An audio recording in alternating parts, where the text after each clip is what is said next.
All right, and here we go. Good morning, everybody.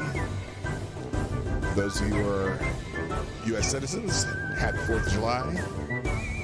To the rest of you, happy Monday. I hope you're having a wonderful morning, or whatever time of day it is, wherever you are. But it's a day we in the United States celebrate as the Independence Day from the colonies, or well, we are the colonies. The colonies declared independence from the great menace to the east across the pond. So, happy 4th of July to all you Americans and all the rest of you. Welcome to the show. All right, I'm going to turn that off right before it goes to the next song. Anyway, I hope you're having a wonderful day, and I'm going to have a wonderful day because I'm going to be chilling in the backyard and grilling and hanging out by the pool and shit. But anyway, so obviously the theme today, you know what it is. So hope you all can handle it. I'm going to start the show, but I have to play the intro. Johnny, play the intro. You can barely hear me over the music. Oh, yeah, I know. I had the music really loud. That's why I turned it off. Anyway, here we go. Ladies and gentlemen, coming to you live from the Lucky Dog Studio in a hidden location somewhere in the upper Midwest of the United States of America, it's a brother making his own way, but with all the wrong opinions. Welcome to the Morning Night Live with your host, yours truly, P. Dog Night. Okay, it's that time. Stop the music. Thank you. Good morning, everybody. Welcome to the Morning Night Live. I'm your host, Marty, also known as P Dog Night on the internet. And welcome back to the P Dog Night channel on this 4th of July extended weekend. Because, well, at least if you're in the States, you got an extra day off. And I hope you plan to use it well. I do. I'm going to just, I'll fire up the grill a little bit later because I'm not doing anything.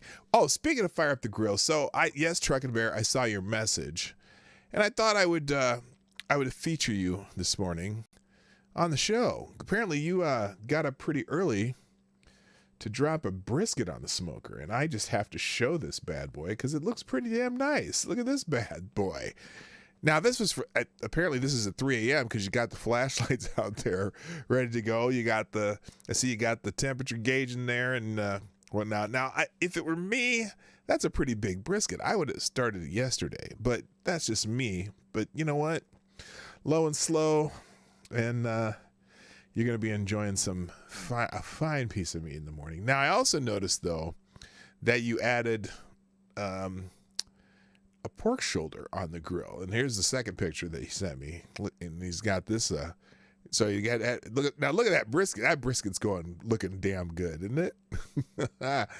Maybe you have one for today and one for tomorrow. I don't know, but this is some good stuff, brother. So good stuff. I'm excited. That's, I had, in fact, last night speaking of brisket, we had some burned ends for dinner last night from a project from a while back that we finally decided to take out. And, we was happy people last night. And then our neighbors down the hill decided they were going to put on a fireworks show, so we didn't even have to leave the neighborhood. So that was cool.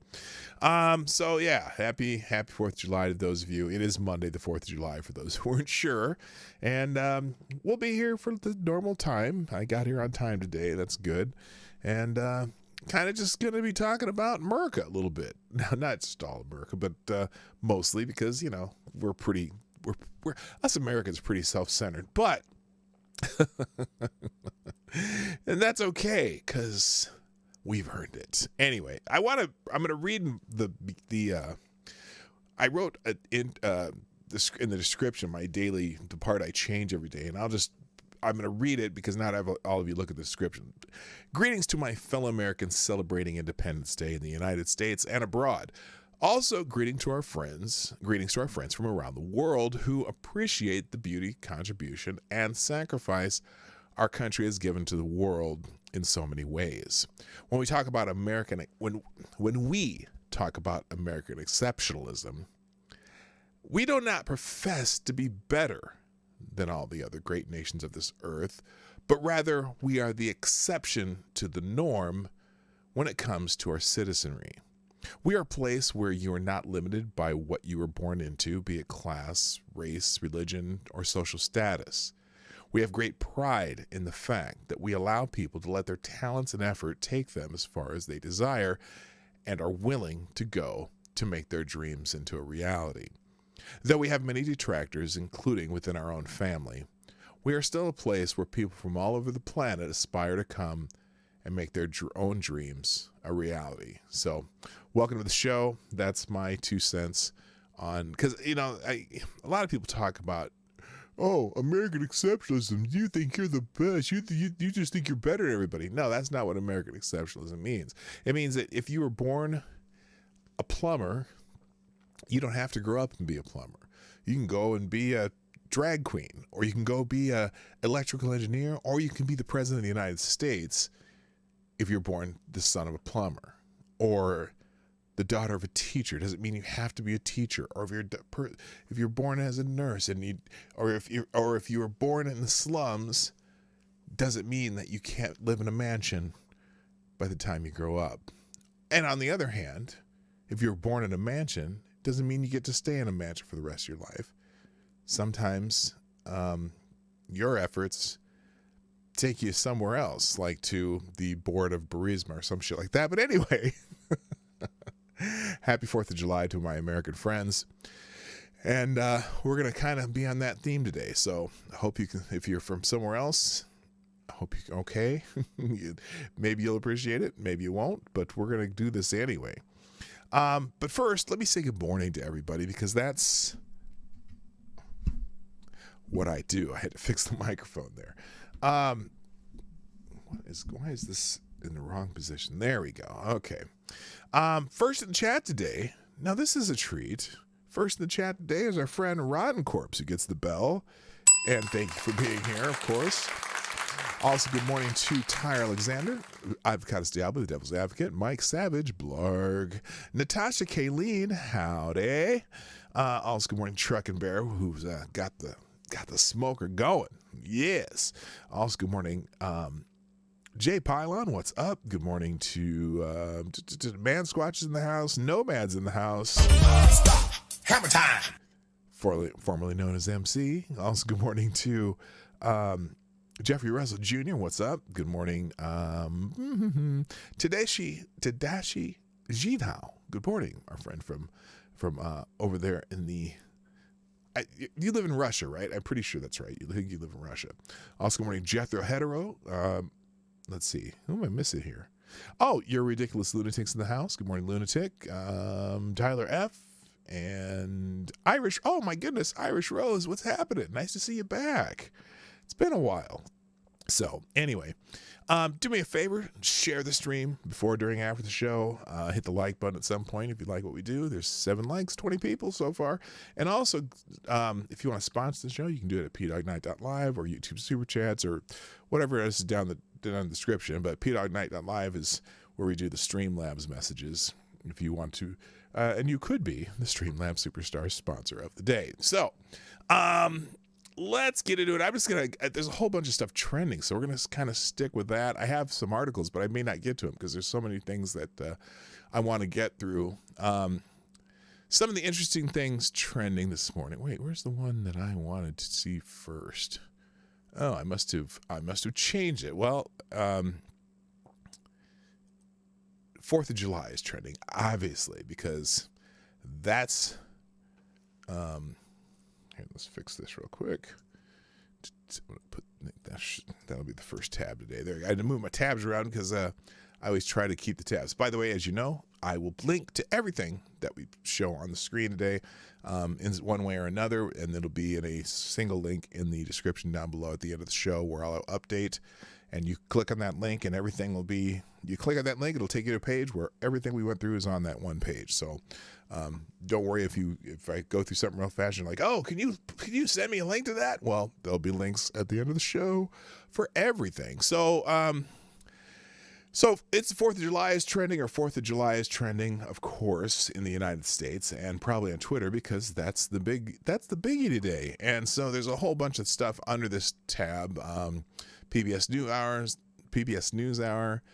Think of the people, young and old, rich and poor, citizen and non-citizen, who've made sacrifices for us all, Sebastian Junger says in this essay. There's an essay. I haven't even read this one. I might go back and read that. That sounds interesting.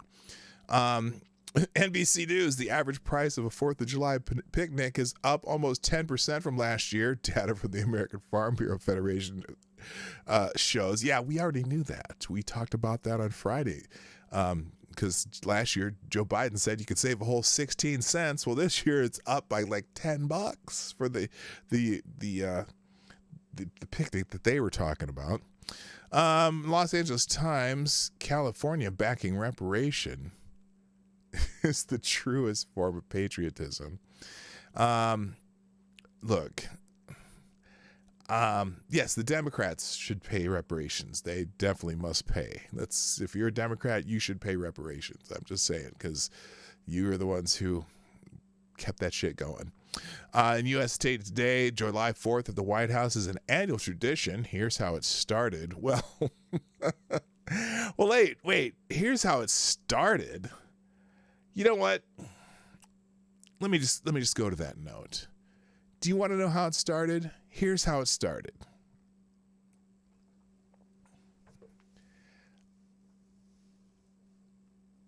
By unanimous declaration of the 13 United States of America, when in the course of human events it becomes necessary for one people to dissolve the political bands which have connected them with another, and to assume among the powers of the earth the separate and equal station to which the laws of nature and of nature's God entitle them, a decent respect to the opinion of mankind requires that they should declare causes which impel them to the separation. We hold these truths to be self-evident, that all men are created equal, and that they are endowed by the Creator with certain unalienable rights, that among these are life, liberty, and the pursuit of happiness. That to secure these rights, governments are instituted among men, deriving their just powers from the consent of the governed. That whenever any form of government becomes destructive to these ends, it is the right of the people to alter or to abolish it, and to institute new government, laying its foundations on such principles and organizing its powers in such form as to them shall seem most likely to affect their safety and happiness. Prudence, indeed, will dictate that governments long established should not be changed for light and transient causes, and accordingly all experience hath shewn that mankind are more disposed to suffer the evils that mankind are more disposed to suffer while evils are sufferable than to right themselves by abolishing the forms to which they are accustomed. But when a long train of abuses and usurpations, pursuing invariably the same object, evinces a design to reduce them under absolute despotism, it is their right, it is their duty, to throw off such government and to provide new guards for their future security. Such has been the patient sufferance of these colonies, and such is now the necessity which constrains them to alter their former systems of government. The history of the present king of Great Britain is all a history of repeated injuries and usurpations, all having in direct object the establishment of an absolute tyranny over these states. To prove this, let the facts be submitted to a candid world. He has refused his assent to laws, the most wholesome and necessary for the public good. He has forbidden his governors to pass laws of immediate and pressing importance, unless suspended in their operation till his assent should be obtained, and, when so suspended, he has utterly neglected to attend them. He has refused to pass other laws for the accommodation of large districts of people, unless those people would relinquish the right of representation in the legislature, a right inestimable to them and formidable to tyrants only. He has called together legislative bodies at places unusual, uncomfortable, and distant from the depository of their public record, and for the sole purpose of fatiguing them into compliance with his measures. He has dissolved representative houses repeatedly for opposing with many firmness his invasions on the rights of the people. He has refused for a long time after such dissolutions to cause others to be elected, whereby the legislative powers, incapable of annihilation, have returned to the people at large for their exercise, the state remaining in the meantime exposed to all the dangers of invasion from without and convulsions within. He has endeavored to prevent the population of these states, for that purpose obstructing the laws for naturalization of foreigners, refusing to pass others to encourage their migrations hither, and raising the conditions of new appropriations of land. He has obstructed the administration of justice by refusing his assent for laws for establishing judiciary powers. He has made judges dependent on his will alone for the tenure of their offices and the amount and payment of their salaries. He has erected a multitude of new offices and sent hither swarms of officers to harass our people and eat out their substance. He has kept among us, in times of peace, standing armies, without the consent of our legislatures. He has affected to render the military independent of and superior to the civil power. He has combined with others to subject us to jurisdictions foreign and to our Constitution and unacknowledged by our laws, giving his assent to their acts of pretended legislation. For quartering large bodies of armed troops among us, for protecting them by a mock trial from punishment for any murders which they should commit on the inhabitants of these states, for cutting off our trade with all parts of the world, for imposing taxes on us without our consent, for depriving us, in many cases, of the benefits of trial by jury, for transporting us beyond seas to be tried for pretended offenses, for abolishing the free system of English laws in neighboring province, establishing therein an arbitrary government and enlarging its boundaries so as to render it at once an example and fit instrument for introducing the same absolute rule into these colonies, for taking away our charters, abolishing our most valuable laws, and altering fundamentally the forms of our governments, for suspending our own legislatures and declaring themselves invested with powers to legislate for us in all cases whatsoever. He has abdicated government here by declaring us out of his protection and waging war against us. He has plundered our seas, ravaged our coasts, burnt our towns, and destroyed the lives of our people. He is at this time transporting large armies of foreign mercenaries to complete the works of death, desolation, and tyranny already begun with circumstances of cruelty and perfidy,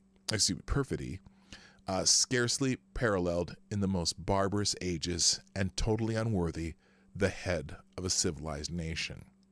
He has constrained our fellow citizens, taken captive on the high seas, to bear arms against their country, to become the executioners of their friends and brethren, or to fall themselves by their hands. He has excited domestic insurrectionists among us. He has excited domestic insurrections amongst us, and has endeavored to bring on the inhabitants of our frontiers the merciless Indian savages whose known rule of warfare is an undistinguished destruction of all ages, sexes, and conditions. In every stage of these oppressions, we have petitioned for redress in the most humble terms. Our repeated petitions have been answered only by repeated injury. A prince whose character is thus marked by every act which may define a tyrant is unfit to be the ruler of a free people. Nor have we been wanting in attentions to our British brethren. We have warned them from time to time of attempts by their legislature to extend an unwarrantable jurisdiction over us. We have reminded them of the circumstances of our emigration and settlement here. We have appealed to their native justice and magnanimity, and we have conjured them by the ties of our common kindred and disavowed these usurpations, which would inevitably interrupt our connections and correspondence. They too have been deaf to the voice of justice and consanguinity. That's quite a word. We must therefore acquiesce to the necessity which denounces our separation and hold them, as we hold the rest of mankind, enemies in war and peace friends.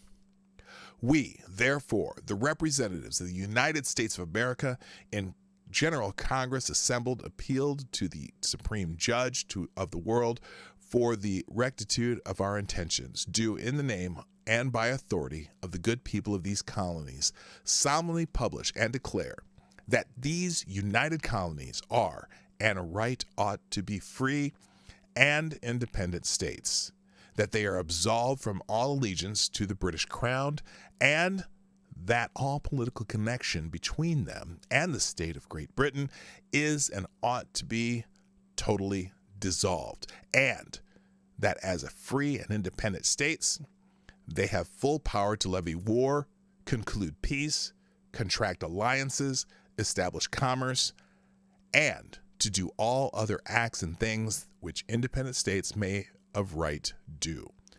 And for the support of this declaration, with firm reliance on the protection and divine providence, we mutually pledge to each other our lives, our fortunes, and our sacred honor.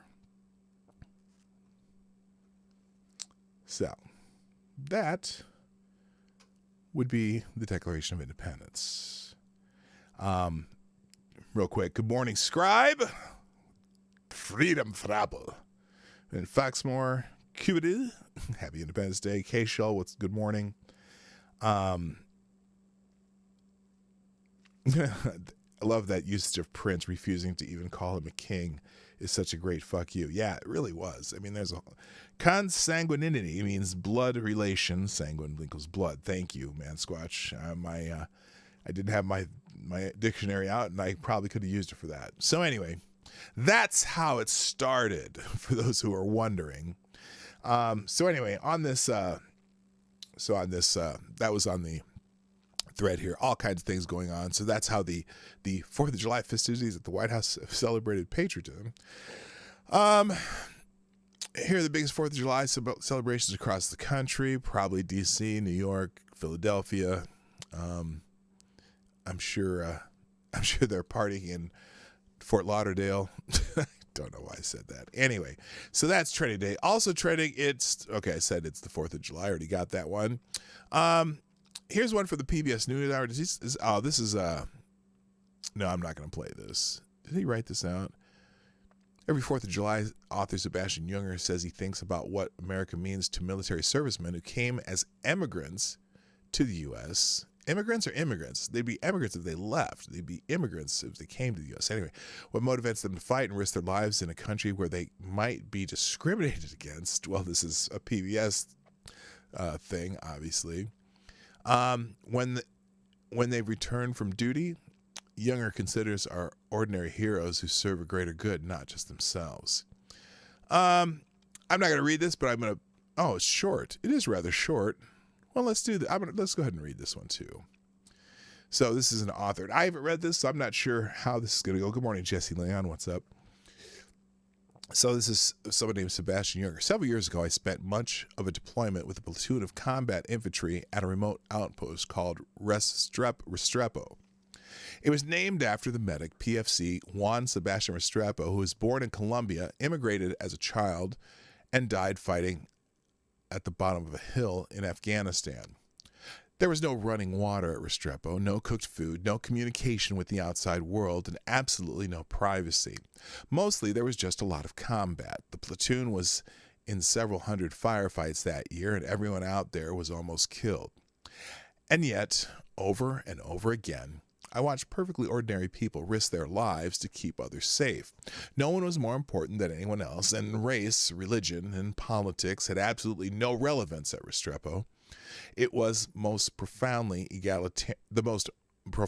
egalitarian place I've ever been. Every 4th of July, I like to think about the men like Private Restrepo and what this country must mean to them. 4% of our military aren't even U.S. citizens, and yet they emigrate to our shores, put on a uniform, and fight and die for us. What is it they're fighting for? What is it they are risking death for? For many, of course, it's economic opportunity. But that very economic opportunity is rooted in the idea of a just society where people are judged on their own merits rather than for the sound of their last name or the color of their skin. And that America may exist in its purest form on the front lines of our nation's wars. How sad, how ironic. Soldiers now return to a society that is tearing itself apart along every possible ethnic and demographic boundary. The gap between rich and poor continues to widen. Many people live in racially segregated communities, and rampage shootings seem to happen every week or two.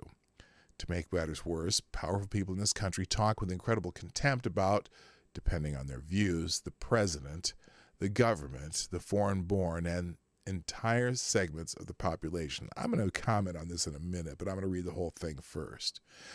I'm sorry to say that some of my fellow Americans would judge PFC Juan Restrepo for his country of origin before they got around to honoring him for his heroism. I'm just going to put a little X to doubt. I don't believe that this would be happening if people in power in this country had even a minimal understanding of true public service. I wonder if any of them thought to give up their salary for a year in solidarity with millions of Americans who lost their jobs during a recession. I wonder if any of them are prepared to make a real personal sacrifice for the good of this nation, and yet such acts are found in abundance among the citizens they serve. Last year, a lifelong New Yorker named Marty Bauman died at age 85. Mr. Bauman contracted polio while in the Army, attended college on the GI Bill, and went on to start a successful business in Manhattan. When his company ran into financial trouble in the 1990s, he secretly gave up his salary so that he wouldn't have to fire any of his staff. His employees only found out because the company bookkeeper finally told them. People like Mr. Bauman are the true heroes of this country. I'll give them that. This 4th of July, think about the people, young and old, rich and poor, citizens and non-citizens, who have made sacrifices for us all. Some are in uniform, but many are not. They all deserve our respect. But more than that, they deserve a country that respects itself. I don't hear that sentiment in the halls of power. I only hear it at the outposts of Afghanistan and on the streets and in the workplaces of this great land. Just a few days ago, I was walking by a housing project in New York City and saw someone throw a candy wrapper on the ground. Another person saw him as well. "Hey man," he said, "that's our country." That's right, that's our country. If the powerful do not learn this one lesson from the rest of us, they will not remain in power for long. There's a couple things in there that,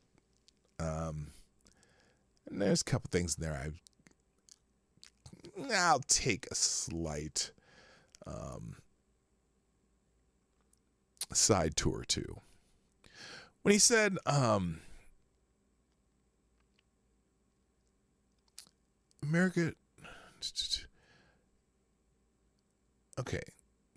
may exist in its purest form in the front lines of our nation's wars. How sad soldiers now return to a society that is tearing itself apart along every possible ethnic and demographic boundary.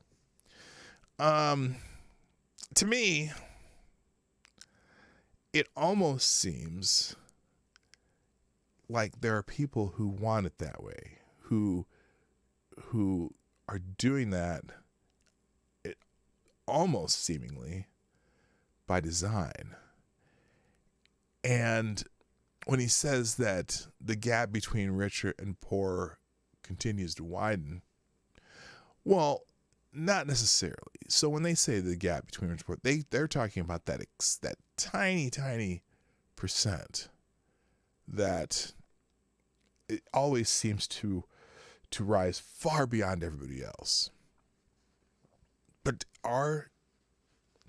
we live in a country where it's possible to live well even if you're not one of the richest? Sure, the gap between the very rich and me has expanded greatly because there are people out there that have incredible wealth. But wealth is not how you live necessarily. I feel like I have incredible wealth, and I just live a pretty modest life here in the middle of Minnesota. I don't care what those I don't care what the Jeff Bezos of the world or the Elon Musks of the world have, although Elon Musk doesn't even own a home, so that's pretty wild. But anyway, I just don't, it's like you can talk about that gap between the extremely wealthy, but are the people that are not the extremely wealthy still doing better? And that's where I obviously we've had struggles of these last couple of years because of the stupid 19 and the way the government has forced us to live in a different way. But prior to the what do we call it? The pandemonium. I won't call it a pandemic. Prior to the pandemonium, boy, weren't all the boats rising? Were we all living better? Were we all living, we were all doing better?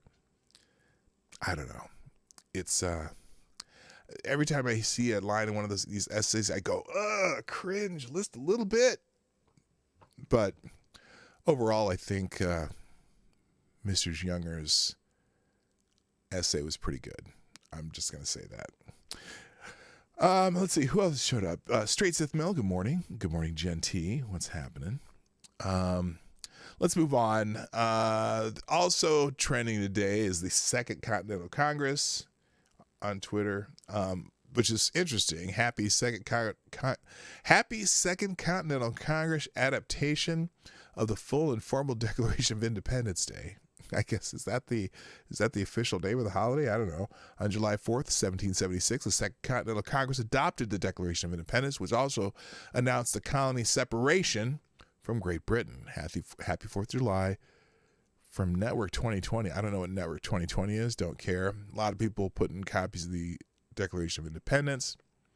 There are a lot of people pissed off today. We'll find some of those here occasionally, but for the most part, people who are putting up the Second Continental Congress are celebrating Independence Day. Here's an interesting one, though. Fact check. Although the U.S. celebrates Independence Day on July 4th, the Second Continental Congress technically voted to declare independence from Great Britain on July 2nd, 1776. That's an interesting tidbit. So anyway, but anyone who mentions the Second Continental Congress pretty much is saying Happy 4th of July. Or I'm sure there's a few who are calling for a third Continental Congress, but you know what that means. Anyway, ABC News puts out a little blurb here today in July 4th. It's not scrolling because my computer's decided to take a crap. Today in history, July 4th, Declaration of Independence. Today is Monday, July 4th, the 185th day of 2022. There are 180 days left in the year. This is Independence Day. Today's highlights. On July 4th, 1776, the Declaration of Independence was adopted by delegates of the Second Continental Congress in Philadelphia, although we just learned that it actually happened on July 2nd. Why we celebrate on July 4th? I don't know. Maybe it was a Saturday. They decided till Monday a work day. I don't know. Also on this date, in 1802, the United States Military Academy officially opened at West Point. In 1826, 50 years to the day after the Declaration of Independence was adopted, former Presidents John Adams and Thomas Jefferson both died. Wow, that's wild. I think, wasn't one of them born on the 4th of July too? I thought, anyway. In 1831, the 5th President of the United States, James Monroe, died in 1873. So this 3 presidents who were alive in the 73. Was he old? Yeah. That's wild. So 3 of the presidents died on the 4th of July from that first whatever, you know. In 1863, the Civil War siege of Vicksburg, Mississippi ended as a Confederate garrison surrendered to Union forces. In 1910, in what was billed the Fight of the Century, Black World Heavyweight Boxing Champion Jack Johnson defeated the white former champ James Jeffries in Reno, Nevada. There's a movie about that. It's not, I think James Earl Jones played Jack Johnson. And I think that fight go like 26 rounds or something like that. I mean, that's when they fought until somebody was done. And it was, those fights took forever. But anyway, 1912, the 48-star American flag recognizing New Mexico's statehood was adopted. A train wreck near Corning, New York, claimed 139 lives. In 1939, Lou Gehrig of the New York Yankees delivered his famous farewell speech in which he called himself the luckiest man on earth. In 1976, America celebrated its bicentennial with day-long festivities. President Gerald Ford made stops at Valley Forge, Pennsylvania, Independence Hall in Philadelphia, and New York, where more than 200 ships paraded up the Hudson River in Operation Sail. I remember 1976 so well. Just the great celebrations. And we're coming up on the 250th in a few years here. But and then my family, at least my mom and my sister and I, we took a trip to Washington. We didn't go there during the 4th of July stuff. Like we purposely went, like I think we left 3 weeks later. We did a 2-week trip, drove basically to the East Coast, went to Philadelphia and New York and Washington, and saw a bunch of the stuff that was happening in that part of the country, and it was really fun. It was a really cool trip, and I was like 6th grade, I think, but it was a cool trip, and got to see the nation's capital as a young kid. In 1987, Klaus Barbie, the former Gestapo chief known as the Butcher of Lyon, was convicted by a French court of crimes against humanity and sentenced to life in prison. He died in September 1991. In 1995, the space shuttle Atlantis and the Russian space station Mir parted after spending 5 days in orbit docked together. And then there's a few more recent ones. 1 year ago, on the second 4th of July holiday of the coronavirus pandemic, service members and first responders were among more than 1,000 guests at a White House event where President Joe Biden declared that America is coming back together. I should have put one of those extra doubts on that one. Biden highlighted the success of the vaccination campaign, but warned that the fight against stupid 19 wasn't over. Columbus Blue Jackets goaltender Matisse Kilvenix died of chest trauma from an errant fireworks mortar blast at a Michigan home. And then they got a list of birthdays, which I don't care about. All right, let's move on. Also trending today, Joey Chestnut. Now, if you don't know who Joey Chestnut is, you are not a great American. And you may not be even a good citizen of the world. Joey Chestnut is going back to Coney Island today, and they might be doing it right. No, it's not this early. 10 o'clock in the morning. I think they do it at like 11. To defend his crown at Nathan's famous hot dog eating contest every 4th of July. He is trending along with where's the Nathan's one? I thought I had a Nathan's one up here too. But so anyway, do I have it here? What happened to the Nathans? Oh my God, I feel so bad. I had it sitting here. Anyway, here's the New York. Here, I'll put up the New York Post story. Just a second here. And I think his record's like I remember one year Kobayashi, who's the competitive eater guy, Kobayashi won Nathan's one time and like set a record with like 61. And then I think a couple years later Joey Chestnut like did 72. Here's the article in the New York Post. This is one of those American things that I just laugh about. Coney Island hot dog eating champ Joey Chestnut will defend his title on crutches. Oh no, what did he do? The world's greatest eater will limp bravely into battle in the sports premiere event Monday, July 4th. Joey Chestnut shocked the competitive eating community on Friday when he hobbled to Houston Yards in New York City on crutches during an official weigh-in before the 2022 Nathan's Famous Hot Dog Eating Contest, a 4th of July tradition on Coney Island. I'm going to eat like a madman, the world's top-ranked eater told Fox News Digital before weighing in at 235 pounds. It's a ruptured tendon, he explained of his injury. It's all right. I'll be able to stand up and eat. I'm excited. The 14-time Nathan's Famous champion sported a black cast below his right knee and walked with crutches under each arm. I'm not eating with my leg, Chestnut told fans. Well, damn, that's a good thing. Chestnut, 38, of Indiana, broke his own world record last year by consuming an incredible 76 hot dogs and buns in just 10 minutes at the 2021 Nathan's Famous Hot Dog Eating Contest. 76 hot dogs. Oh, my God. 76 hot dogs, and he's not even that big of a dude. I mean, he used to be a lot thinner, but it's funny because when Kobayashi back in the day when he did 61, Kobayashi was like this skinny little dude, and he was hammering him down with 76 damn hot dogs. How the hell did he spend his days at the local glory hole to practice? That's nasty, Avocado Diablo. Holy shit. Anyway, that's Joey Chestnut. He's not even a big fat dude. There's a couple big fat dudes that jump in this thing. And in fact, let's see, there was an article on one of them. And I don't know what happened to did I move the tabs around too much? I don't know what I did here. Yeah, there's the one, there's the New York Post article. Oh, I see what I did there. Anyway, what the hell happened here? Oh, that's not what I didn't mean to do. I meant to click that.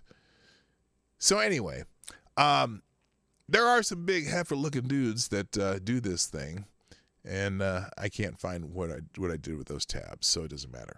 But let's move on. Also trending. Now, I'm sure this is going to piss off some people, but MAGA month. The hashtag MAGA month is trending today. Apparently, some people have declared July as MAGA month. Now, I'm not, you know me, I'm not a MAGA guy.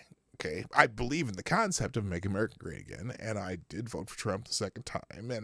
But I was never one of those. I'm not going to go out and wear a red hat and necessarily go to rallies. I just think I vote for what would be best for the country. And I thought this last time, I thought, despite his foibles and his personality and whatever, he did what he's supposed to do, and he did the right things, no matter how, wild the president is. I think he did what he said he was going to do, and it was a rarity in any elected official. And so I said, okay, you did earn my vote, because I didn't vote for him the first time. I voted for Iraq the first time, not Iraq or Iraq, but Iraq. I voted for the sweet meteor of death in 2016, literally wrote it in as my vote. You can go back to my third or fourth video I ever made, and that was about me voting for the sweet meteor of death, because that's when I started my YouTube channel just before this 2016 election. And I thought both of them were, well, look, let's put it this way, okay? You had just a fat, narcissistic, loudmouth, whiny, complaining bitch of a candidate, and you had another one. The other one was the same thing but a different gender. At least that was my opinion in 2016. And then after learning that, realizing that Trump does what he says he's going to do, and I'm like, okay, I don't like all of it, but I like it enough that goes, I trust you to do what you're going to do. That's it. But anyway, but MAGA month is trending on Twitter, and I just find it funny. And I think, let's see, the inception of MAGA month. This is apparently Brandon Straka started this. So here's Brandon Straka. Brandon, take it away.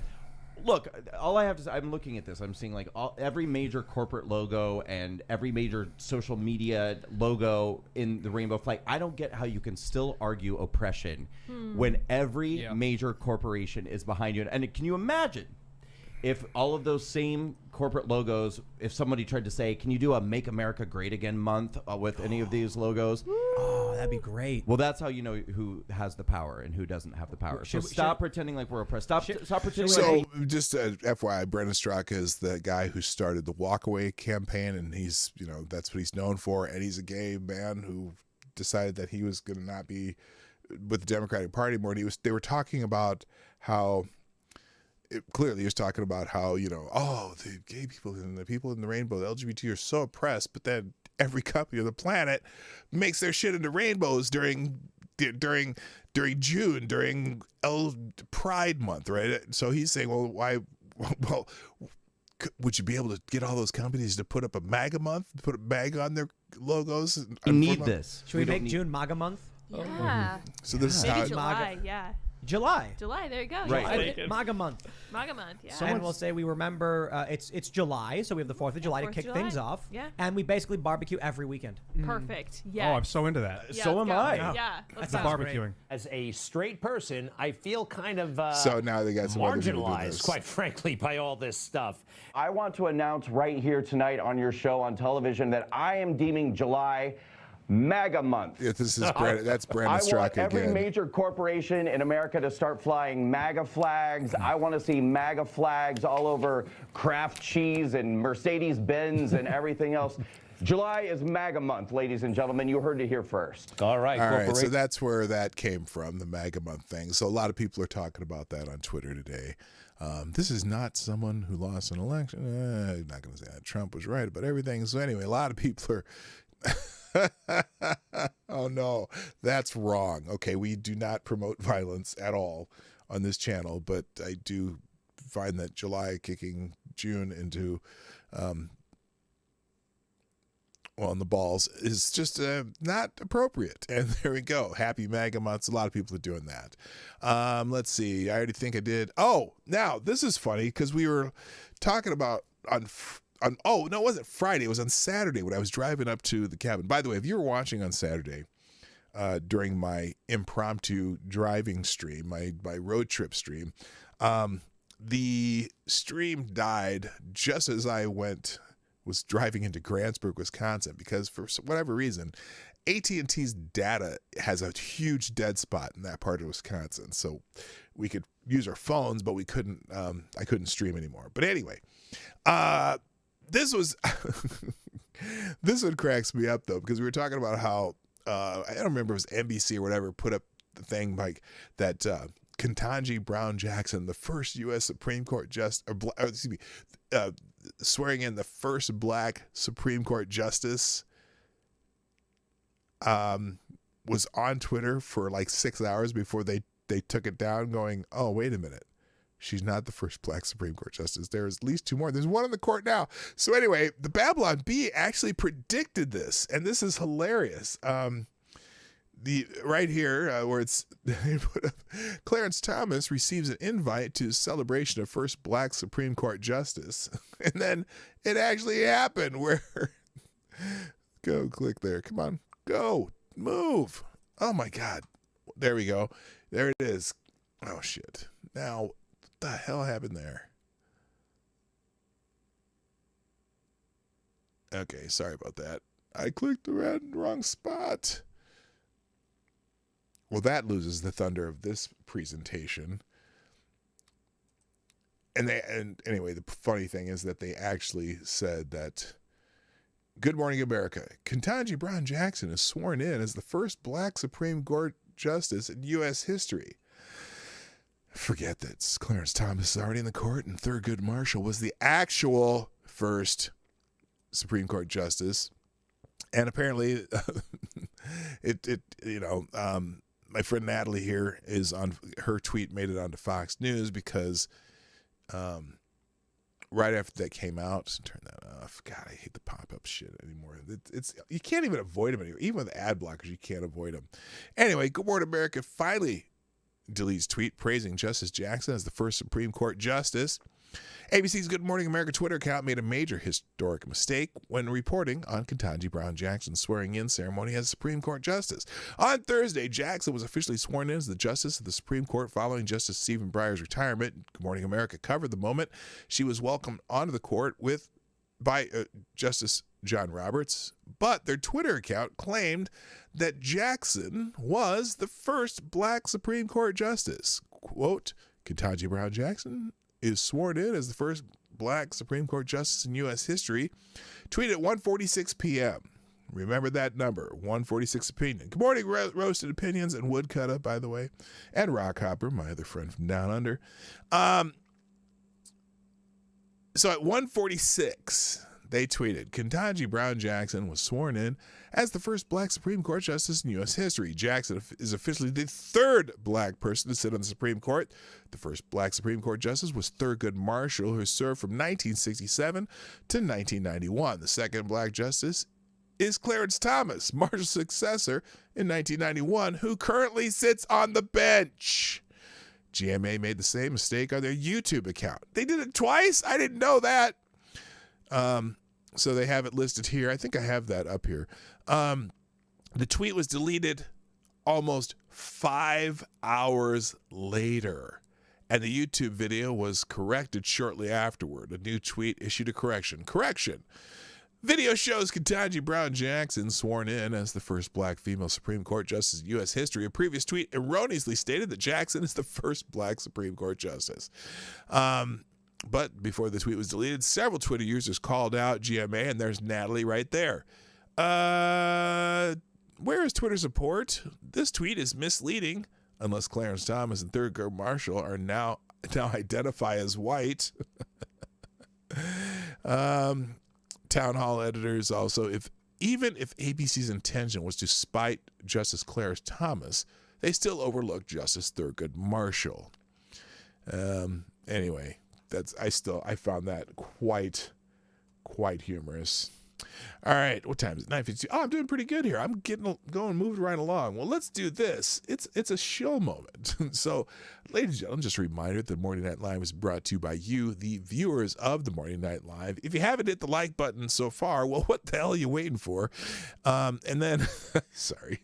And also, please share the stream before, during, and after the show. Also, if you would be so kind, if you're watching on replay, put a comment in the comment section down there. And finally, if you want to sponsor the show, at PDog Night Live, PDogNight.live is my Streamlabs connection to the tip jar. Also, you can go through YouTube Super Chats or a couple other options in the description down below, Venmo, Cash App, whatever. So thanks for those who support the channel. And you know what? The people who support the channel are the people who do hit the like button, who do put a comment in the comment section here and there, who do share the stream when you can or tell other people about us here. And I appreciate everyone who does that, and the monetary donations are great too, but everyone who does those things is supporting the channel, so I appreciate every single one of you. All right. Let's see. So they did finally do the correction on Good Morning America, which was pretty pathetic. Well, what the hell did I do there? I mean, I need to get a new battery for this mouse, I think. Or just a new mouse, because it might be the click, because the left click always works. Anyway, so they did correct it. Correction. Video shows Ketanji Brown Jackson sworn in as the first black female Supreme Court justice in U.S. history. A previous tweet erroneously stated that Jackson is the first black Supreme Court justice. Well, good thing they didn't invite Clarence Thomas. Another thing, the other thing that Babylon Bee put out, which I thought was funny, it's a meme day, who said, Good Morning America posts tweet celebrating Joe Biden as the first white male president. Yes, that was perfect. There we go. Hello, Septus Wolf. Happy Independence Day to you, too. I know a lot of people wake up later. All right, let's get into some other things that have just happened to be here that I noticed. Now, this is interesting. Apparently, Representative Ilhan Omar, who's in the 5th district of my state, which is not my district. Hello, Jaeger Pony, my favorite Canadian. How you doing? Apparently, Ilhan Omar was booed at a concert in Minnesota. And I'm like, wait a minute. Now, I haven't watched this, but I have to see if this is true. I'm not convinced that she was booed. So here's the video. And I think it's Sky News who put this out. And I probably get a music kick for this, but I don't care. Hello, Kessler. How you doing? False first fapping. What? Anyway, so let's see if she actually gets booed.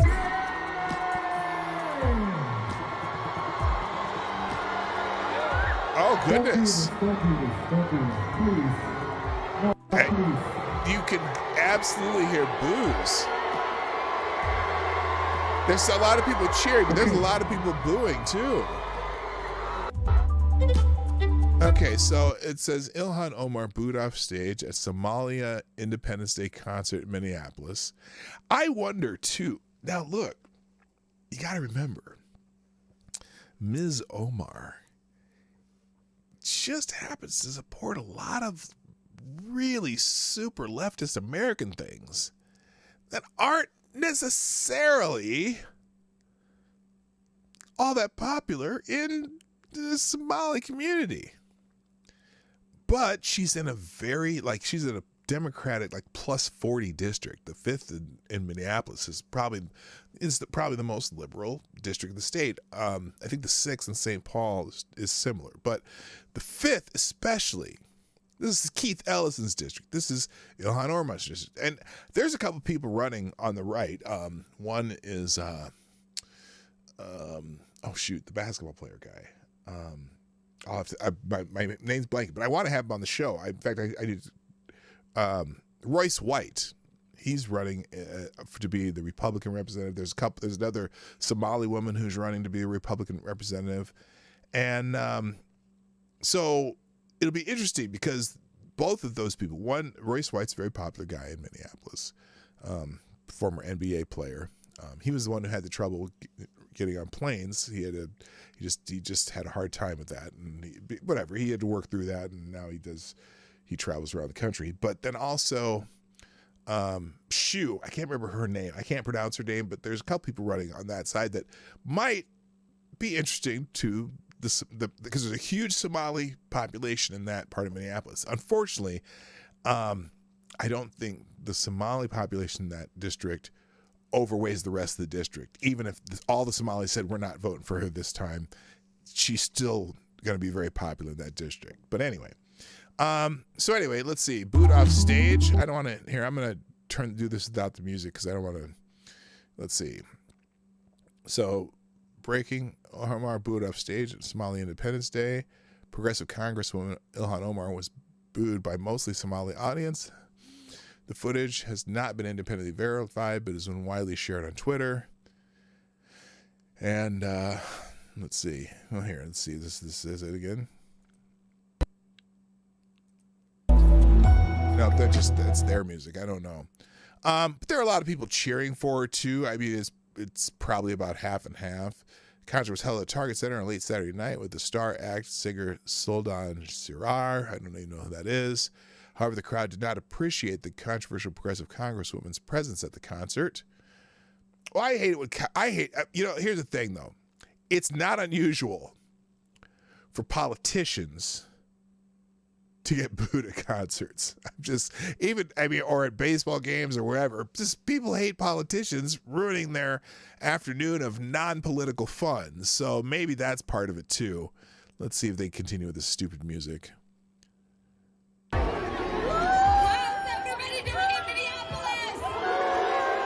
Okay, yeah, from the crowd, definitely booed. Anyway, the congresswoman was mocked by some on social media. Duh, because it's social media. Add Steven Crowder. Okay, so anyway, personally, boo, FDG, Ilhan Omar.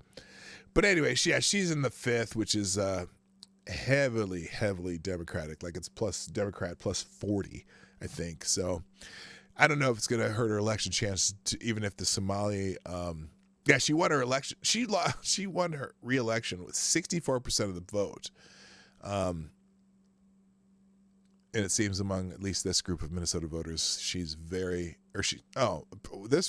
not popular. I guess she's not popular in the Somali community? I don't know. Who knows? Anyway, whatever. That video will be up in the links. You can watch it yourself and judge for yourself. Now, there was also on Twitter, so remember Cassidy, what's her name? Cassidy Hutchinson. She was the star witness of they did an extra session of the January 6th committee for this former White House aide of Mark Meadows or whatever. Well, this tweet and article by the Washington Post got me to thinking, and here it is.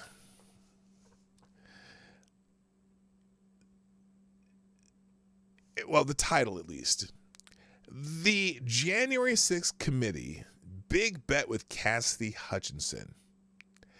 Did it pay off?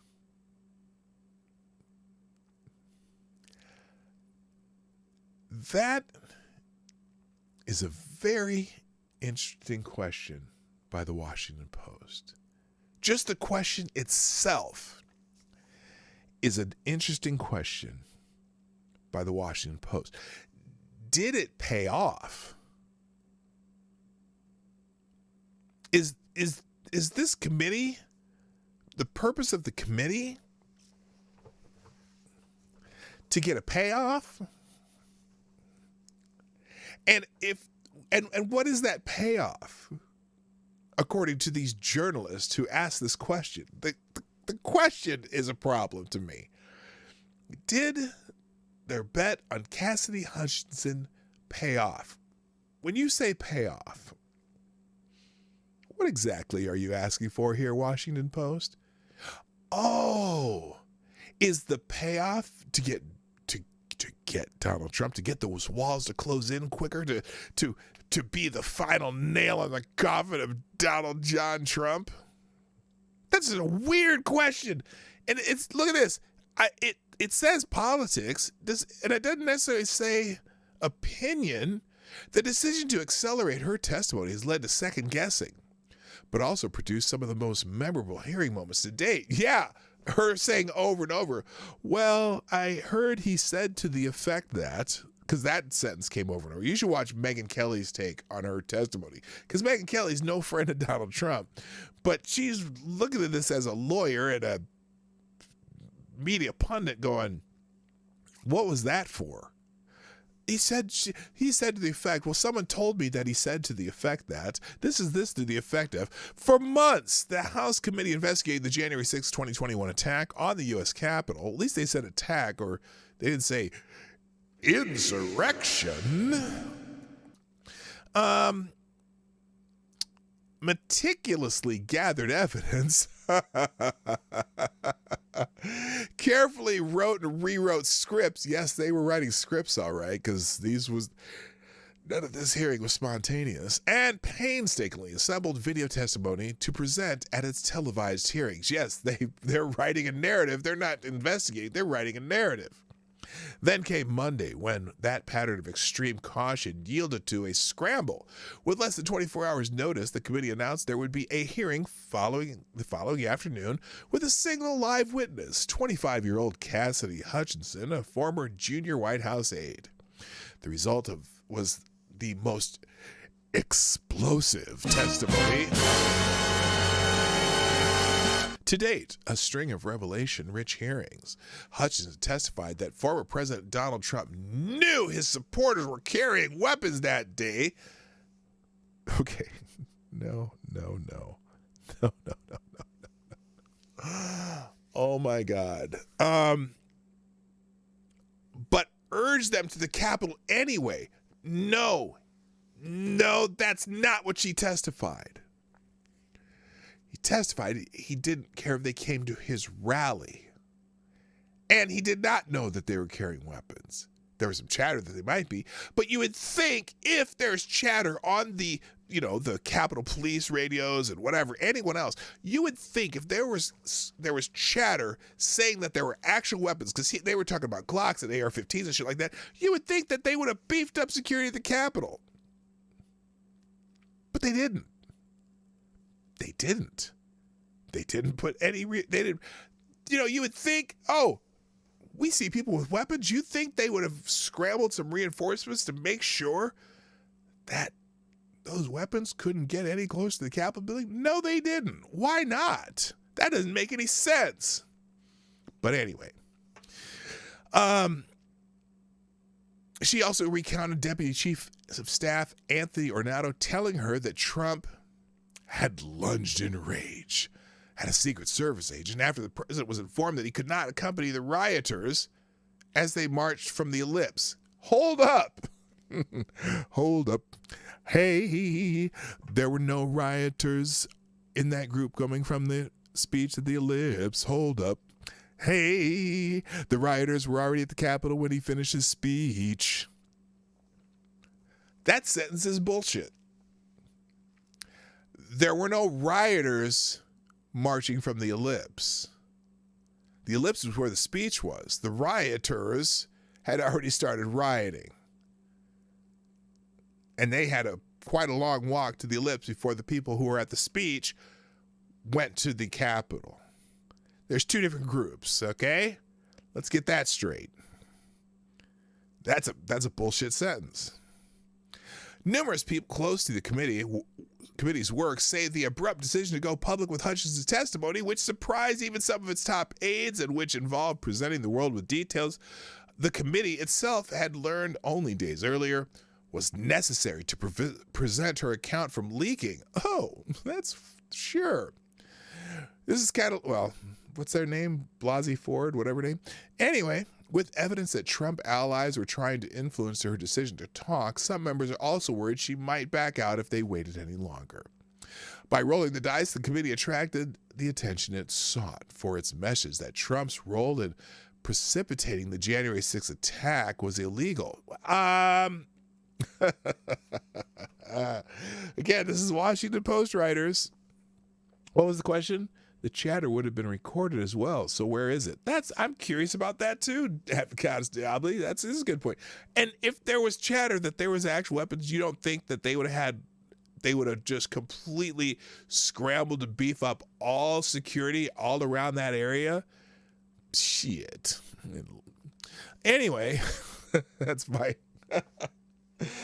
take. Shit. I need a soundbite. I need to make that a soundbite. Shit. Anyway, and disqualifying for any future bid for public office. That's the only purpose of this committee. These are the anti-Trumpers who want to disqualify him for any bid for public office. It's never going to go anywhere into courts. But here's what's going to happen. I can almost guarantee this happening. The Justice Department is going to try to. They're gonna put a big egg on their face by charging Trump with some bullshit, and they're gonna find a way to make him not be able to run. Which whatever. Bring on DeSantis or Rand Paul or somebody. I don't care. But if Trump's the nominee, you think I'm gonna vote for him over Biden? You think I'm gonna vote him over Harris or any of these other morons that they got running things right now? Hell to the yes. Anyway, Hutchins' account of cleaning Trump-strewn ketchup off the White House walls and pleading with her one-time boss, former Chief of Staff Mark Meadows, to get off his phone and help quell the Capitol riots was watched by more viewers than all but one of the NBA Finals games this year.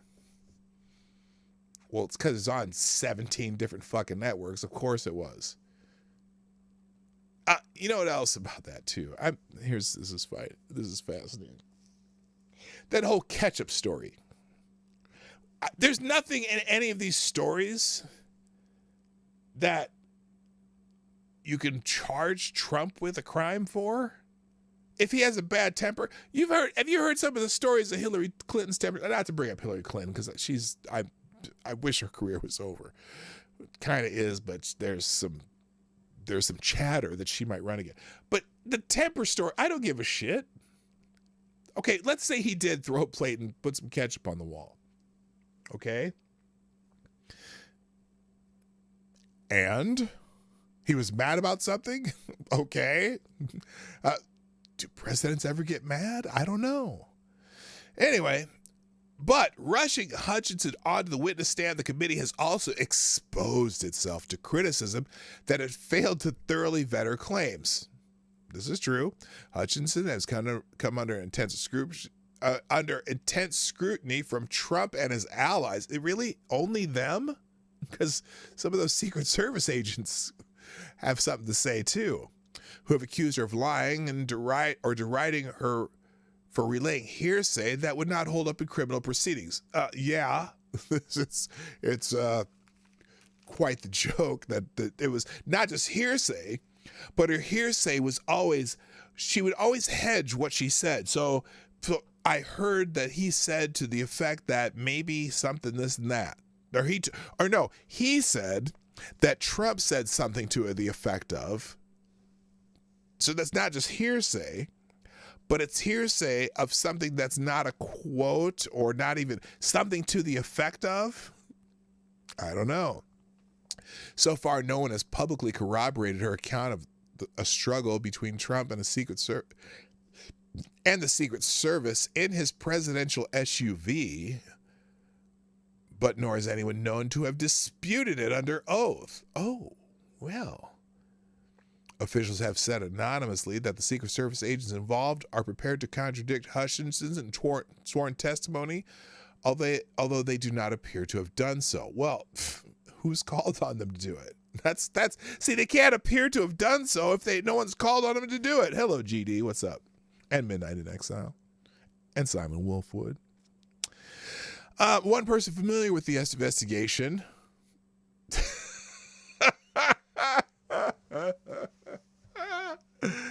Oh, the irony. One person familiar with the investigation who, like others, spoke on the condition of anonymity to address sensitive matters, called the story of Trump lunging at a Secret Service agent an unforced error that amounted to a colorful aside, when the main point not in dispute was that Trump was furious at being barred from proceeding to the Capitol. And what if he was? What if he said to the crowd, we'll all go up there together, and then the Secret Service says, we're not going up there. If he was mad that he couldn't go to the Capitol, who cares? What does that mean? What is the point?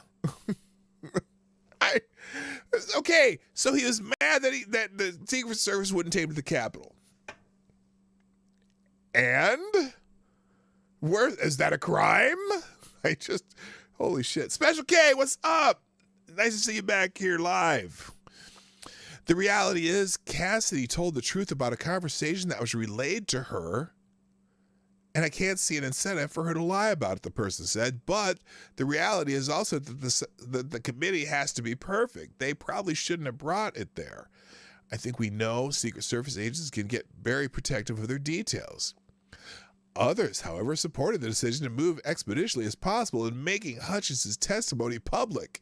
Yeah, because her public, if people who don't read or pay attention, who don't know what the fuck hearsay is, are all going to just eat that shit up. And people who hate Trump are, oh, yeah, Trump's an asshole. Let's prosecute him for being mad and throwing a plate at the wall. It was exactly the right call, said Ted Bostris, a prominent Democratic lawyer and donor. Oh, yes, he almost creamed his pants. They had a super credible witness with no reason. A super credible witness. Well, that's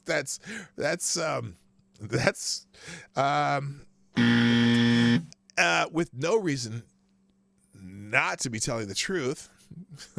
Check her bank accounts. There are reasons why she wouldn't have wanted to step forward. She relayed the facts as precisely as what she was told. Is it? As precisely as what she was told. Okay. Remember her famous qualifier on any time she mentions somebody saying something, that somebody told her somebody saying something, was, they told me he said what was to the effect of, get me my fucking milk bone. I mean, it was like her relaying what somebody told her that that was not a quote. He said something to the effect of over and over and over again. It was comical. Nick Ackerman, a former federal prosecutor investigating the Watergate scandal. Oh, did you hear that? Did you hear that? Did you notice what they're doing there? That's an appeal to his authority. Oh, a prosecutor who investigated the Watergate scandal. He must be saying something really important. That it noted that it is irrelevant that Hutchinson's testimony might not hold up in a criminal proceeding. Really? What are they trying to do here? The House committee is trying to persuade Americans that Trump should never again hold power, he said, and is doing so effectively by creating a dramatic, digestible storyline. Are they now?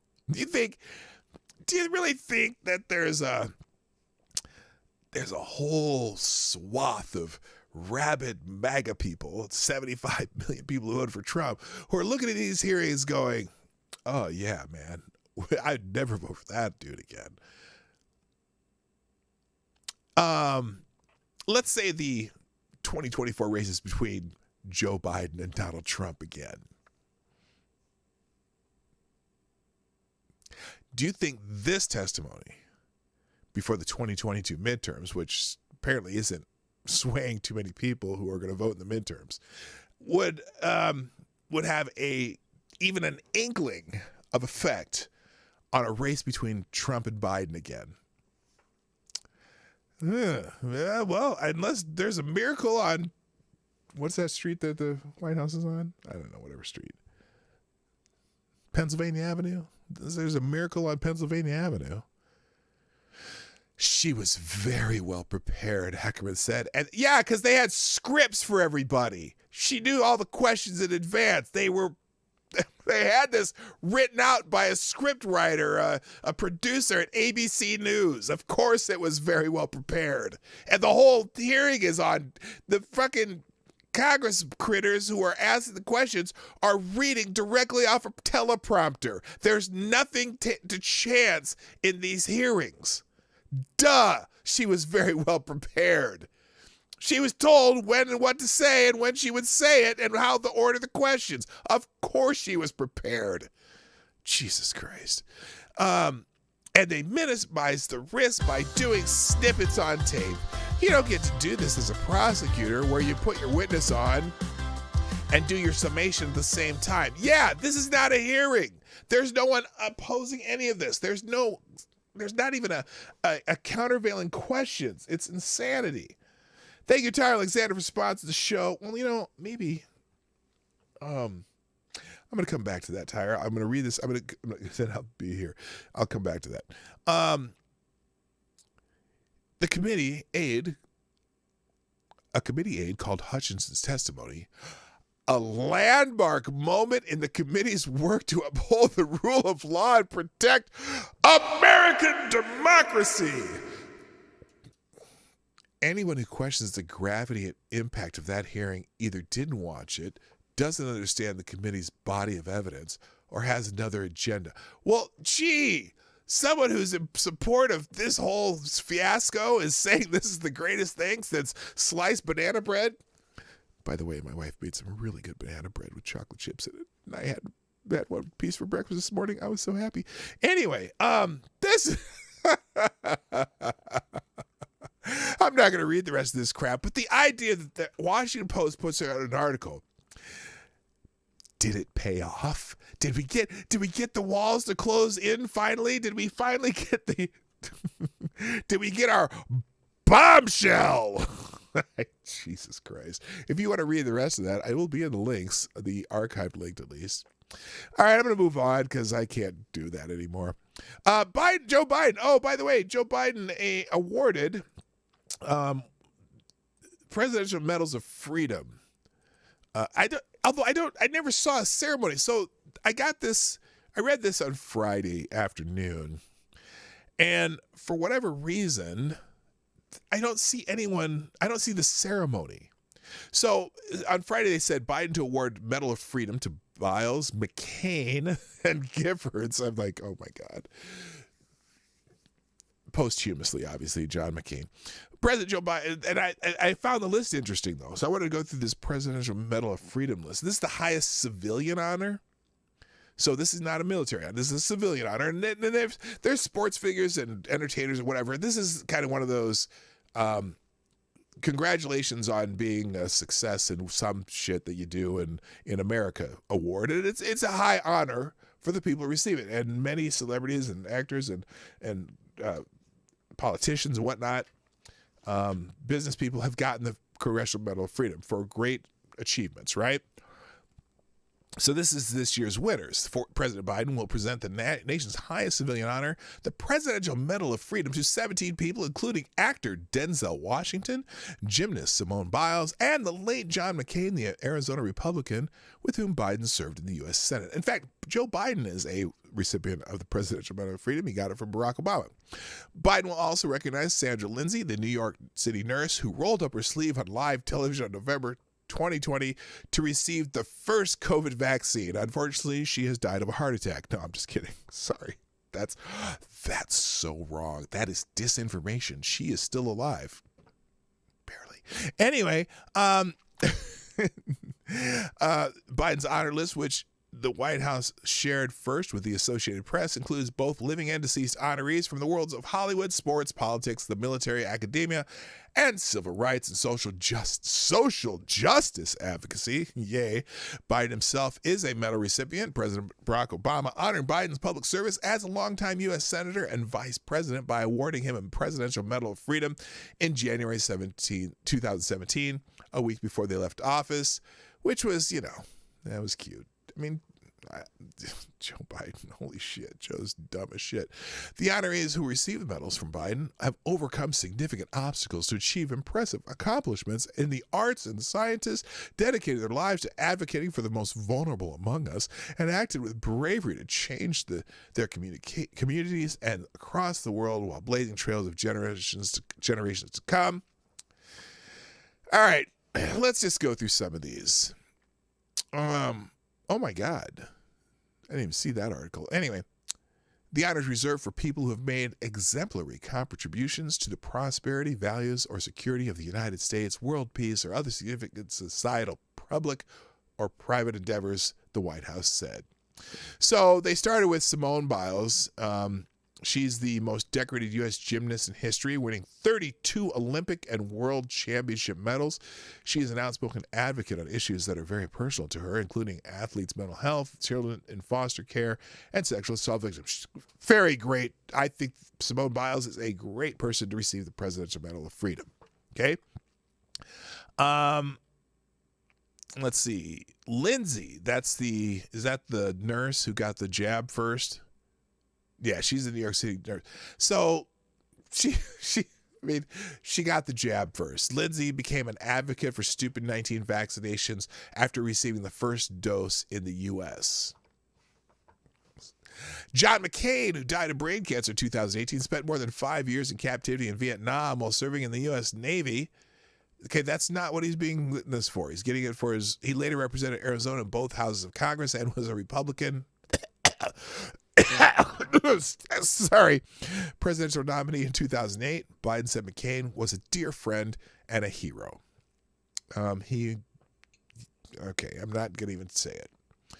Washington, that'd be Denzel, is a double Oscar-winning actor, director, and producer. He is also has a Tony Award, 2 Golden Globes, and the Cecil B. DeMille Lifetime Achievement Award. He's a longtime spokesperson for the Boys and Girls Clubs of America. Sure, that's now look, Denzel Washington, that's the kind of person who, that's the kind of person who often gets a Presidential Medal of Freedom. But let's go through some of the others. Sister Simone Campbell. Campbell is a member of the Sister of Social Service and a former executive director of Network, a Catholic social justice organization. Really? She is an advocate for economic justice, overhauling the U.S. immigration system, and healthcare policy. So she's a never mind. Julietta Garcia, former president of the University of Texas at Brownville. Garcia was the first Latina to become a college president. The White House said she was named one of the nation's best college presidents by Time magazine. Well, so he's going through the check boxes here. Gabrielle Giffords, Gabrielle Giffords, who's married to Senator Mark Kelly. Well, she's a former House member. A former U.S. House member from Arizona, the Democrat founded Giffords, an organization dedicated to ending gun violence. She was shot in the head in January 2011 during a constituent event in Tucson and was gravely wounded. Now, whenever they say an organization dedicated to ending gun violence, it's not really what they mean. They mean ending gun ownership. But I don't know if Gifford her husband, Mark Kelly, who's a senator for Arizona right now, he used to be a pro-gun guy too. But, AD, a nun getting a Medal of Freedom, but separation of church and state. Good point. Well, she's for social justice, so she can have one. Fred Gray. Gray was one of the first black members of the Alabama legislature after Reconstruction. He was a prominent civil rights attorney who represented Rosa Parks, the NAACP, and Martin Luther King Jr. Okay. No. How could he be one of the first? Oh, I'm thinking Georgia. There were black members of the Georgia legislature, but that was in the 1800s, because that would make him awfully old if it was after Reconstruction. But anyway, but he was a prominent civil rights attorney who represented Rosa Parks, the NAACP, and Martin Luther King. Okay, Steve Jobs, another posthumous one. Jobs is the co-founder and chief executive officer of Apple Inc. He died in 2011. I'm sure the anti-capitalists wouldn't be happy with that one. Father Alexander Carlutzos is the assistant to the Archbishop Demetrios of America. I don't know what the fuck. The White House said Carlutzos has counseled several U.S. presidents. Okay, so he's a Catholic archbishop who talks to presidents and tries to make sure they can still take communion. Kaiser Khan, an immigrant from Pakistan, Khan's army officer's son was killed in Iraq. Khan gained national prominence and became a target of Donald Trump's wrath after speaking at the Democratic National Convention. So this guy's getting a Presidential Medal of Freedom because he's anti-Trump. I mean, his son was killed in Iraq, but that wasn't under Trump. He spoke in front of the Democratic National Convention, and he's anti-Trump, so he gets Presidential Medal of Freedom. Anyone any more than that? I don't know. Diane Nash, founding member of the Student Nonviolent Coordinating Committee, which is SNCC. Nash organized some of the most important 20th century civil rights campaigns that worked with Dr. King. Okay. Here's everyone's favorite. Megan Rapinoe. Did I say that correctly? Rapinoe? Rapinoe. The Olympic gold medalist and two-time Women's World Cup soccer champion, captains the OL Reign of the National Women's Soccer League. Anyone heard of the OL Reign that doesn't live in the Northeast? She is a prominent advocate for gender pay equality, racial justice, LGBTQI plus rights, who has appeared at Biden's White House. Rapinoe, who was at training camp in Denver when the White House called to inform her of the honor, thought she was getting a prank or a robocall when she saw her phone say White House. U.S. Soccer said in a statement she showed her phone to a teammate who encouraged her to answer the call. Well, isn't that special? Little anecdote that charms your heart. She's also a person who kneels for the national anthem. I got to go here in a bit too, P-Dog, but I'm just saying I hope it doesn't rain for some of you all day so you can have those mega barbecues Americans are known for. Happy 4th of July, guys and gals. Well, thank you, Jen. I appreciate it. Oh, boy. Oh, he's still Kelly's still pro-gun. Just next time he'll get a better shot. Oh my God, that's can't say that. Oh, trans none? No, they're not trans. Alan Simpson, a retired U.S. Senator from Wyoming, served with Biden and has been prominent advocate for campaign finance reform, responsible governance, and marriage equality. Richard Trumka, the head of the AFL-CIO for more than a decade. Of course, he's going to give it to some union guy. Wilma Vaught, Brigadier General. Vaught is one of the most decorated women in U.S. military history, breaking gender barriers as she has risen through the ranks. When Vaught retired in 1985, she was one of only 7 female generals in the U.S. Armed Forces. Salute to her. And Raul Yagigari, a civil rights advocate. Yagigari was the president of the CEO of National Council of La Raza. Oh, no. Oh, no. For several years, he served as U.S. ambassador to the Dominican Republic under Obama. Okay, there you go. All right. Yes, I do know that I have to come back to Tyre's Super Chat, and I'm coming to it right now, but I wanted to make sure that I had some appropriate music ready, and I was not ready for that. So I'm going to just go into the, what is it? Well, I'm not going to do marching band because that's boring. Let's go back to Metal Monday, though, because it's Metal Monday. I just got to find the metal section here. Hang on. I'm supposed to be there. Wait, what happened to the metal section? Oh, here we go. We'll go in the metal. All right. No vocals because I don't want to hear. So let's do that. All right. Thank you, Tyre Alexander, for sponsoring the show. You are the Streamlabs You are the new Superstar Streamlabs sponsor of the day. Let's get this started. Tyre Alexander says, I'm sorry, P-Dog. Oh, is that too loud? That's got to be too loud. I can turn that down. There we go. Tyre Alexander says, thanks for dropping a small bullet in the tip jar. He says, I'm sorry, P-Dog, but this is horrible fan fiction. They need to get better. Maybe hire J.J. Abrams to add some production value or lens flare to the January 6th hearings. Maybe if they ask Michael Moore to get off his talented fat ass, okay, I added the fat there, and do something. Yeah, they definitely need better producers at the January 6th hearings. Thank you, Tyler Alexander. You are a great American, and happy 4th of July to you, sir. All right, stop that music. Thank you. All right, let's finish up with, what do I got here? I got a couple additional articles. Oh, that's just the President's Medal of Freedom thing again. Let's see. Skip that. Now, there's a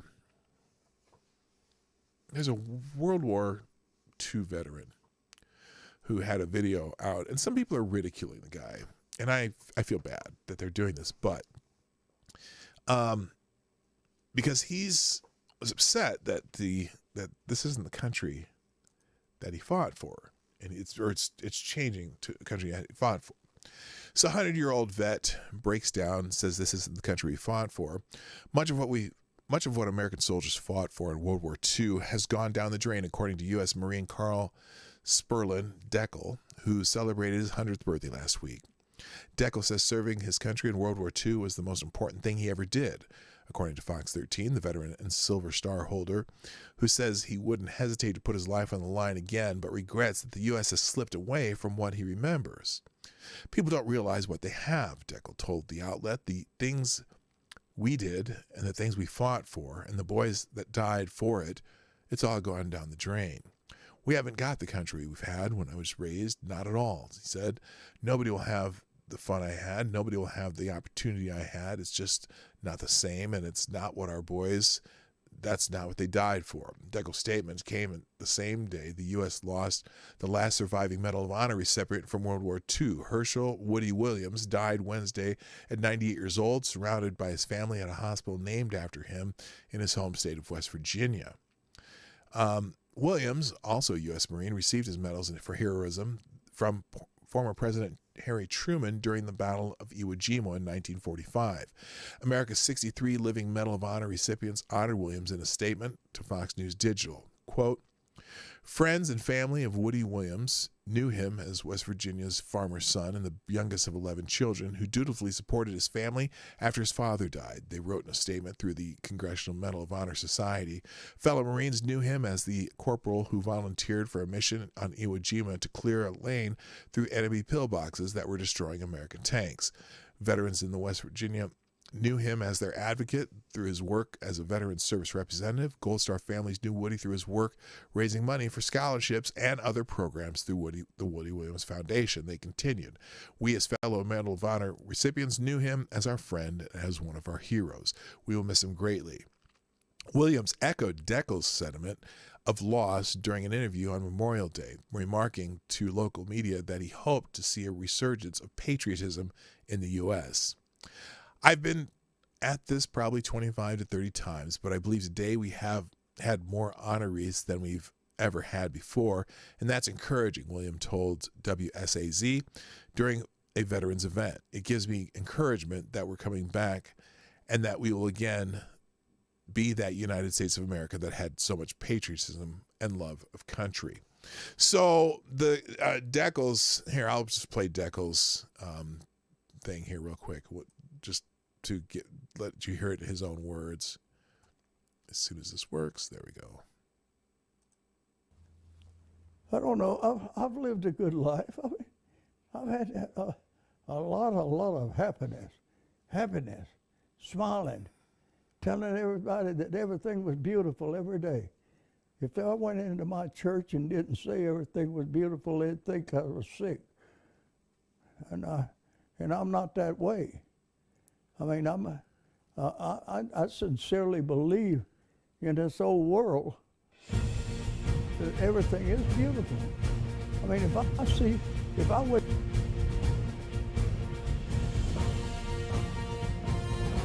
wake up in the morning and see these plants out here and all those flowers that are in there and the green grass on the ground, that's beautiful. And people don't realize what they have. They bitch about it. They do. And then nowadays, I am so upset that the things we did and the things we fought for and the boys that died for it, it's all gone down the drain. Our country's gone to hell in a handbasket. We haven't got the country we had when I was raised. Not at all. Nobody will have the fun I had. Nobody will have the opportunity I had. It's just not the same. That's not what our boys, that's not what they died for.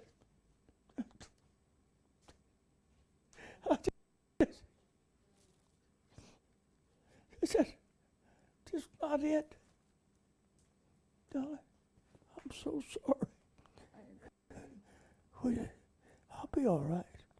Just takes me time to get over it because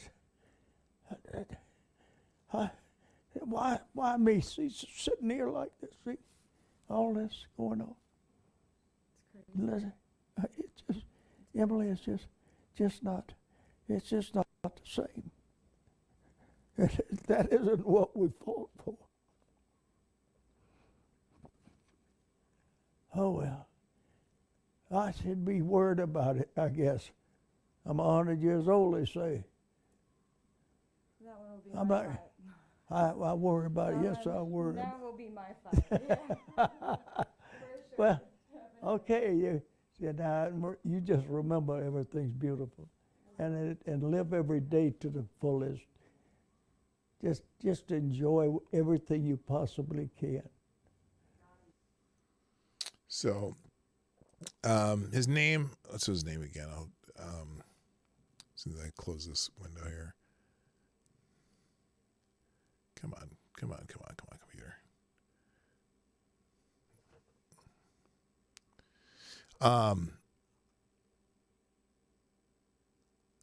His name's Carl Sperlin Deckel, and this article will be in the links in the one tab link in the second paragraph of the description today. And some people are out there ridiculing the man because, well, he's just mad that there's no racism anymore and this and that. And it's like, no. That's not what the man means. I think he's certainly talking about the divide in the country and just shit that's just, to forget. I mean, there's a lot of people out here today on the 4th of July saying, well, I'm not celebrating the 4th of July because the Supreme Court took away the right for women to have abortions or this, or, they're mad about one thing or the other and not necessarily looking at the entire picture of what we have in this country. We forget about the fact that we live in a country that runs, that works, that, when you go and if you pay your electric bill and you go to turn on your electricity, it's going to work all day, or that, you're driving, you got a car, if you can drive, and you're driving down the road, you got a road that's pretty much paved to anywhere you want to go. And if it's not paved, it's at least got a good hard pack that you can get to where you're going. That you can find clean water somewhere within 100 feet of where you're standing if you're in, in any city in America. You're in a place where there's an abundance of food, and even if the shelves are a little bit light during this craziness in the economy, you still are able to get it. And if you can't afford, there's people out there who will give it to you because we have this kind of American spirit of helping our neighbor. You're in a place where, you take for granted you can watch TV, all right? You can go watch TV, you can get on the computer, you can get on your phone and get on the internet, and you're mad if you're in someplace in Wisconsin where you don't get reception. Even though you can get reception if you just drive a few miles because you live here. And it's weird, I mean, all these people are saying, there's a lot. Someone was saying that all women should kneel for the national anthem because of Roe versus Wade. Well, first of all, not all women agree with you that that's a bad decision. And two, really, over one thing that you can vote on? So I think that's what he means when our country's going to hell in a handbasket. There's just people who live to complain and never think about what it is that, well, probably because you never even knew how things work anywhere else. You've never been anywhere else. I've been to places where the shit don't work. I've been to visit my father in Nigeria where, as my nephew says, do they take the lights where you live? What do you mean by take the lights? Oh, you mean the electricity works maybe 6 hours of the day consistently, but all of a sudden the lights will go out because it doesn't always run? Or I've been in, more remote spots in Mexico where shit don't work. So we take so much for granted in this country. That just that it works. They bitch about the CEOs and making so much the wealth gap. Okay, or the so-called pay gap for women. When oh really? How many of you women are down making sure that sewer drain works? Or how many of you, period, are making sure that sewer drain works? That sewer drain works because there's someone willing to take the job to make sure that your sewer drain works. That you never see, you never think about. So, I don't know. The advantages of being here are immense. And being in any place in the world that things work is immense. So, I don't know. Real quick, thank you to Deos and Deos. You are the new Streamlabs Superstar sponsor of the day with the most, with the most patriotic donation possible, the big old 1776. Thank you to Deos. But it is Metal Monday, so Deos says, Happy Freedom Day for the home of the free and the land of the brave. Happy birthday, USA! USA, USA, USA. I didn't know, it hasn't worked that well in metal music, but thank you to Deos for sponsoring the show. You know how much I love you. All right. Let's see. What did I finish up with today? I have a few other articles. I don't know if I'm going to go to them, though. These are articles that I'm not going to read. There's one from, let's see. One is Kamala Harris. Well, I don't have a time limit, do I? I don't have to be anywhere. All right, let's do this. Let's do this one. Kamala Harris, speaking of abortion, Kamala Harris just made the worst pro-abortion argument ever. Putative Vice President Kamala Harris spoke at the Essence Festival in New Orleans on Saturday, where she seized the opportunity to explain to us all why it's so bad, catastrophic, dangerous, and downright frightening that the Supreme Court has allowed individual states to decide to outlaw murdering children. Okay, that's a little hyperbolic, but the overturning of Roe versus Wade was, she said, a new manifestation of the U.S. government's sorry legacy of trying to claim ownership over human bodies. She would have us believe, in other words, that allowing for the outlawing of abortion is just like slavery. This is one of the most embarrassing statements she has said yet, as reality is exactly the opposite. Harris did say one thing correct, quote, "This is a serious matter, and it requires all of us to speak up and to speak out and to be active," end quote. The activism the supposed vice president has in mind is unlikely to be anything pro-lifers would or could endorse, but her rationale was for it was even worse. According to CNN, this is CNN, Harris repeated the left's founding anti-science assertion that abortion pertains only to the mother's body and not the child's. Quote, "The statement has been made that the government's right to come in your home and tell you as a woman, as a family, what you should do with your body," end quote. The learned vice president's point was that outlawing abortion was just like legalizing slavery. "We have to recognize," she said, "we are a nation that was founded on certain principles that are grounded in the concept of freedom and liberty." And now she claimed those principles were threatened. We also know that we've had a history in this country of government trying to claim ownership over human bodies. The government didn't do that, though. And we had supposedly evolved from that time and that way of thinking. So this is very problematic on so many levels, the impact that it's going to have on women without means. Now, that ownership over human bodies line bit was unfortunate in the extreme and demonstrated that the illustrious vice president's grasp of history is tenuous at best. If anything, abortion is the assertion that one human being has ownership over the body of another, and we have been here before. On March 6, 1857, the Supreme Court, under the leadership of Justice Roger B. Taney, published its infamous ruling in Dred Scott versus Sanford, a case that had been brought by Dred Scott, a slave who had been taken into free territory, and argued that as a result, he was now free.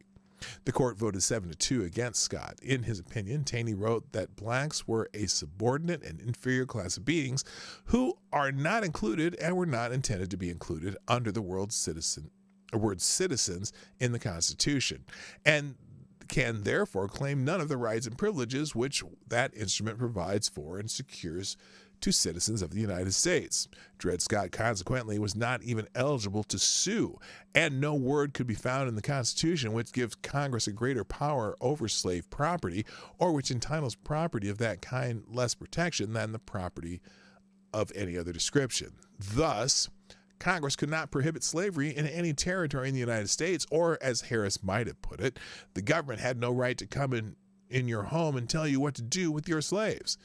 In the modern age, those who are being treated as, quote, subordinate and inferior class of beings, end quote, are not women who want to have abortions, as no one at all has any right to murder anyone, and everyone is on the same legal playing field in that regard. The subordinate and inferior class of beings today is, rather, unborn children in the womb who pro-abortion forces insist can claim none of the rights and privileges which that instrument provides for and secures to citizens of the United States. Now, I'm not 100% here, but I'm whatever. Thank you, by the way. Good morning, Jimmy. What?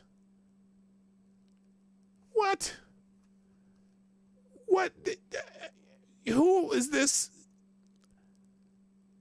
Okay. You are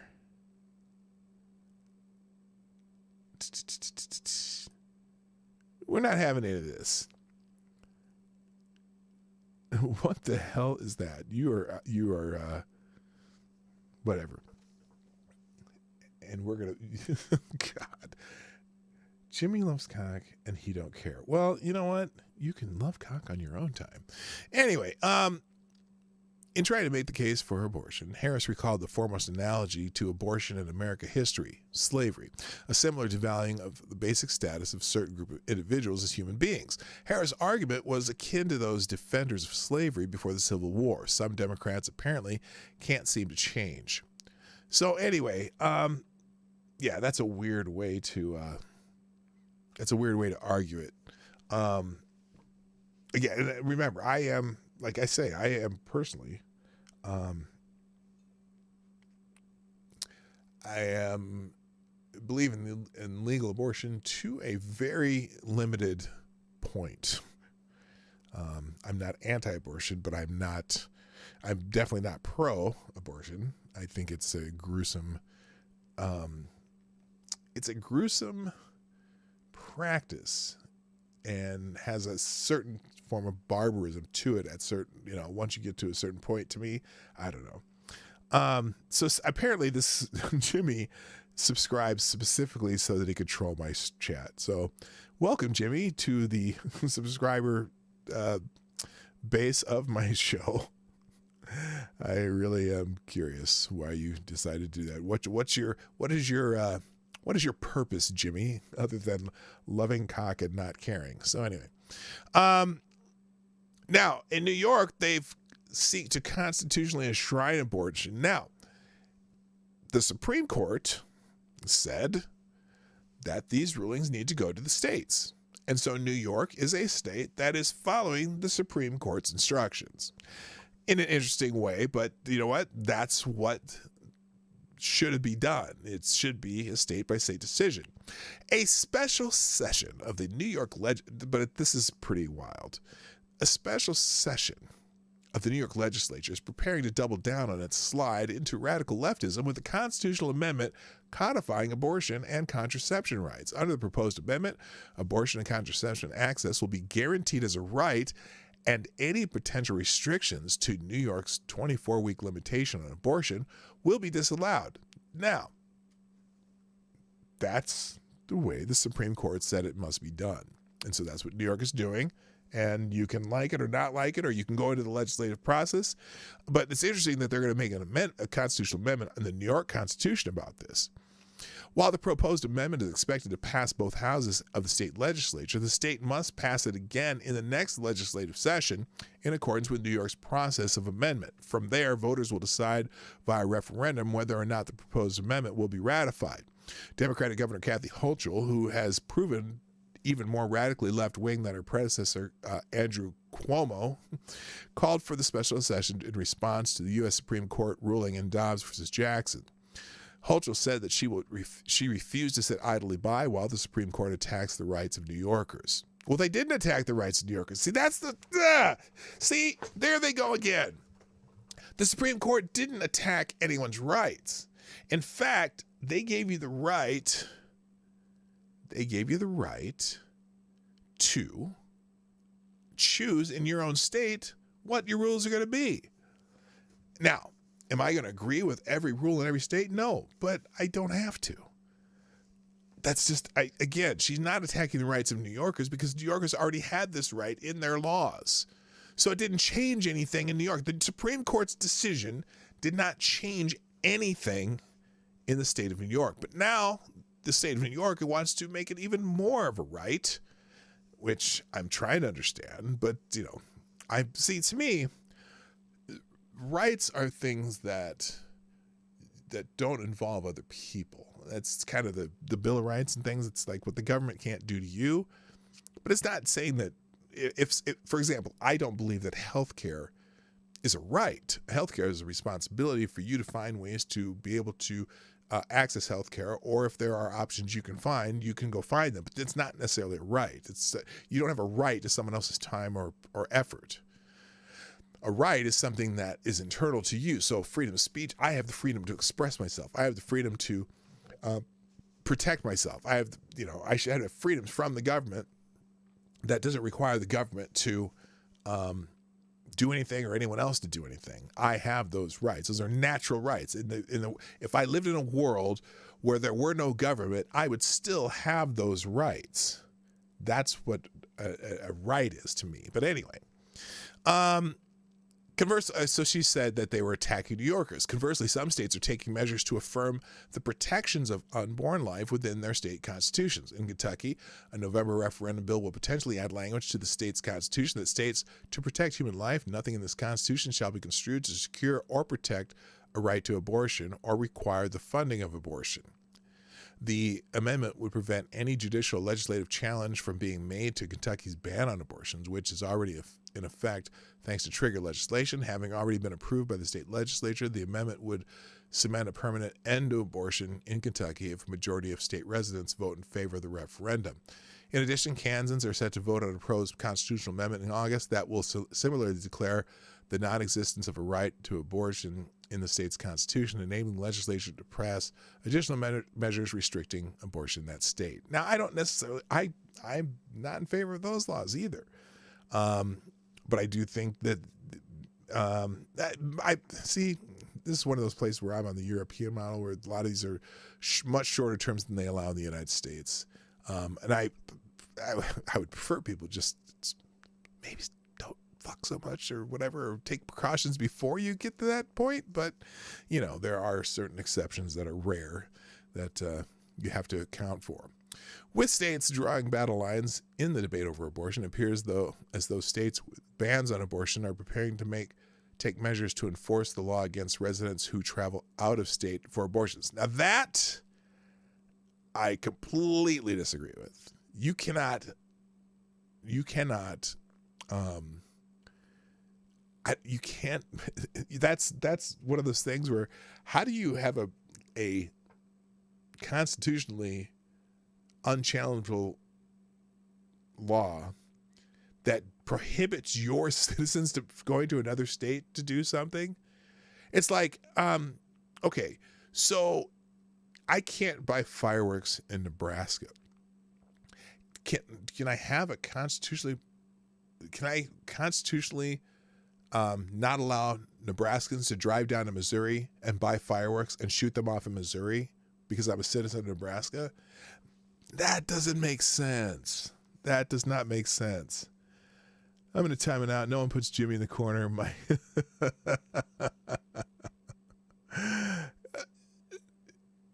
What? I'm going to time out. No one puts Jimmy in the corner. Mike, I'm all about the ice, Mike. I have 12 trailers to prove it. Well, 2 now. The others blew up. Mike, don't be jealous of Jimmy's success. Well, Jimmy, you're cracking me up already. But can I live with someone? I kicked myself out of the last apartment. Okay. Anyway, while New York seeks to constitutionalize the murder of unborn children, other states are aiming to protect the unborn with equal effort. So obviously this is a person who is adamantly anti-abortion or pro-life or whatever. I don't care about the terminology. Someone who's adamantly against abortion on the basis of saying it means murder in all cases. Anyway, very interesting. All right, and I'm going to finish with one more by Victor David Hansen, talking about who are the real insurrectionists. We've heard a lot of the word about the word insurrection, right? But interesting article here, and I'm going to go through it. In truth, insurrection has been fueled by the left since 2015. Facts. For 120 days in the summer of 2020, violent protesters destroyed some $2 billion in property and injured 1,500 police officers in riots that led to over 35 deaths. Because blue state mayors and governors saw Black Lives Matter and Antifa instigators as useful street soldiers, most of those arrested were never tried in court. Street thugs paid no price for declaring themselves de facto owners of downtown areas of Seattle, which police themselves conceded were no-go zones. Why did public officials in the blue states ignore the violence? They were certain that it enjoyed majority support among their left-wing constituencies. Indeed, some leftist icons cheered on the violence. Well after the failed attempts to storm the White House grounds in June 2020, the Democratic candidate for vice president, Kamala Harris, warned us that protesters were not going to let up, they should not, and they should not. What did Harris mean by should not? When she knew numerous protests that summer had ended in terrible violence, was she reckless in the manner Trump was said to be by encouraging a demonstration on January 6th? The architect of the 1619 Project, Nicole Hannah-Jones, was assured the nation that vast destruction of someone else's property was not a real crime. CNN's Chris Cuomo gushed that violent demonstrations and riots were American traditions. Were these national voices urging calm during weeks of violent rioting and looting? There were no investigations, no congressional committees, and no voices of outrage from the left-wing establishment over months of such carnage. Indeed, much of the organization of violent protests was facilitated by social media that was apparently unbothered by that medium under their stewardship. That was used to torch and loot. Hang a second here.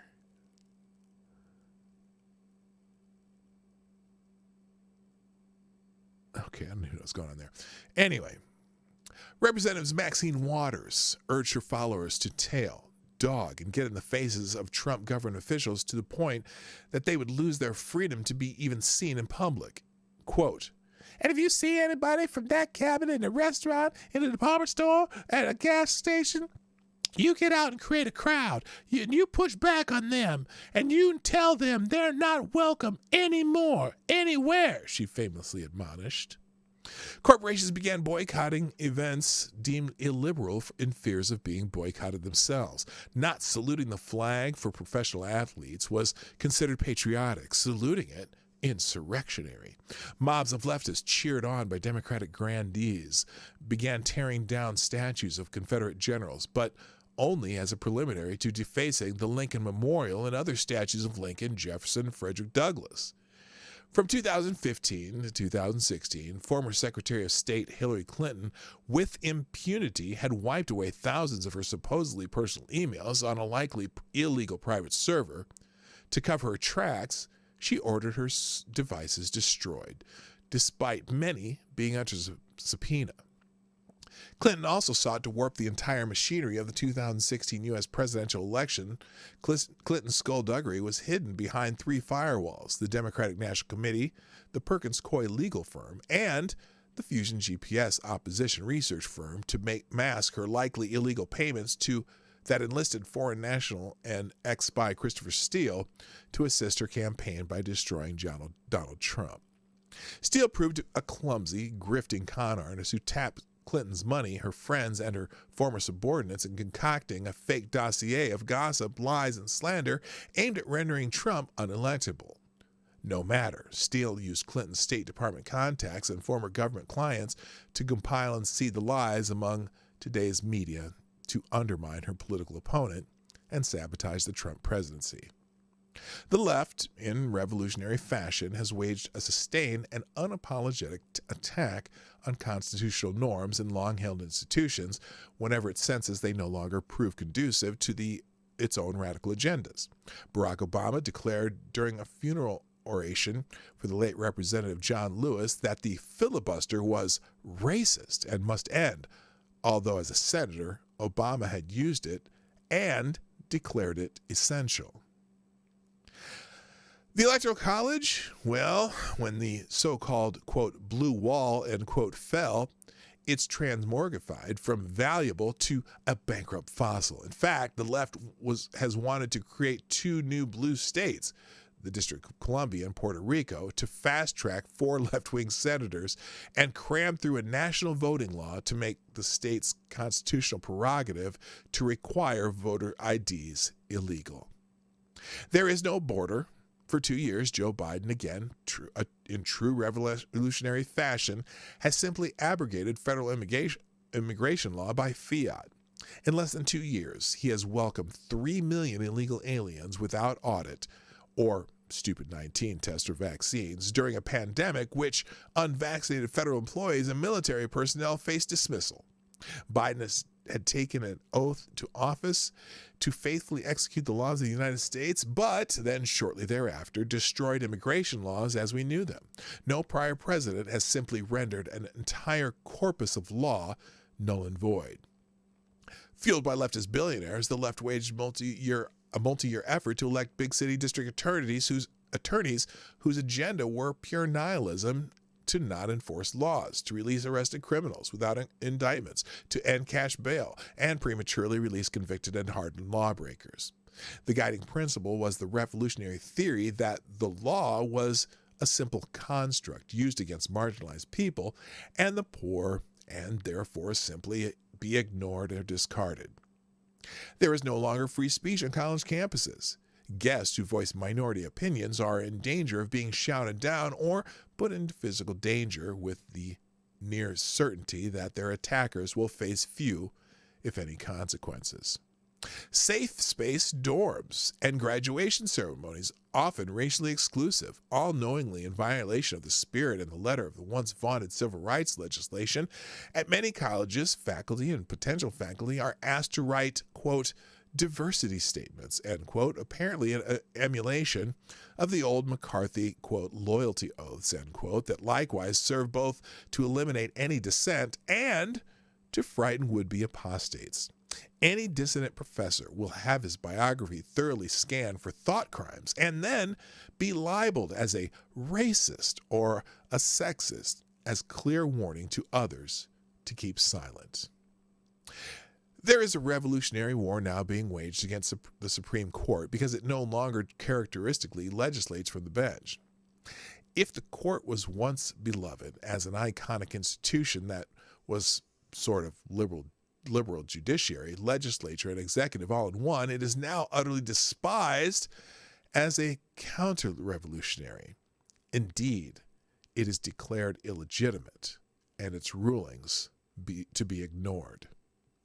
Former law professor, Senator Elizabeth Warren of Massachusetts, screams about the need to pack the court, an insurrectionary attempt to end 160 years of judicial law and custom that would be impossible without first ending the 180-year filibuster.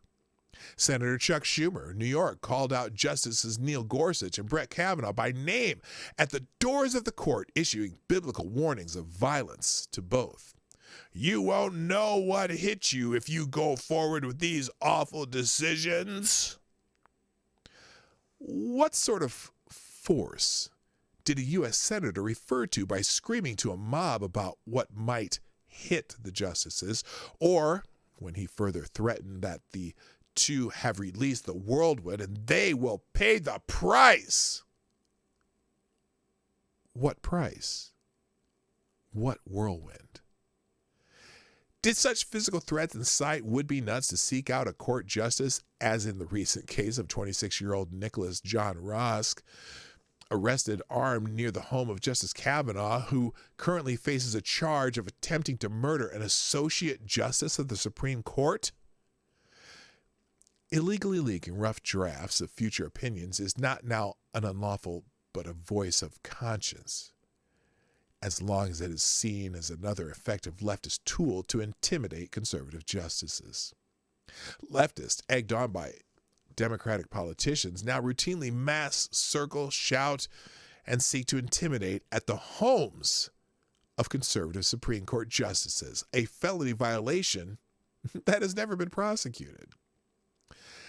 Joe Biden, who claimed Trump showed insufficient respect for the judiciary, now, while abroad, savagely attacks the U.S. Supreme Court in off-topic rants before his smiling foreign hosts.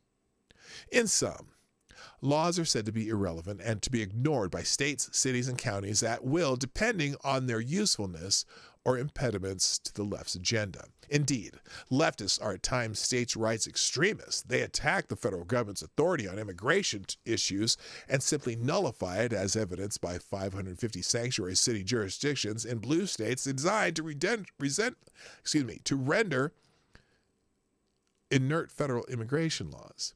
Yet at other times, the left seeks to crush states' rights. Currently, it is calling for the federal government, in violation of the Hyde Amendment, to nullify states' rights to establish abortion laws by creating abortion clinics on federal military bases and national parks inside red states. That is, in states where about 10% of the nation's yearly abortions occur. The common denominators are not principles, but only the retention of power and the notion that law is fluid and gains legitimacy only when advancing leftist dogma.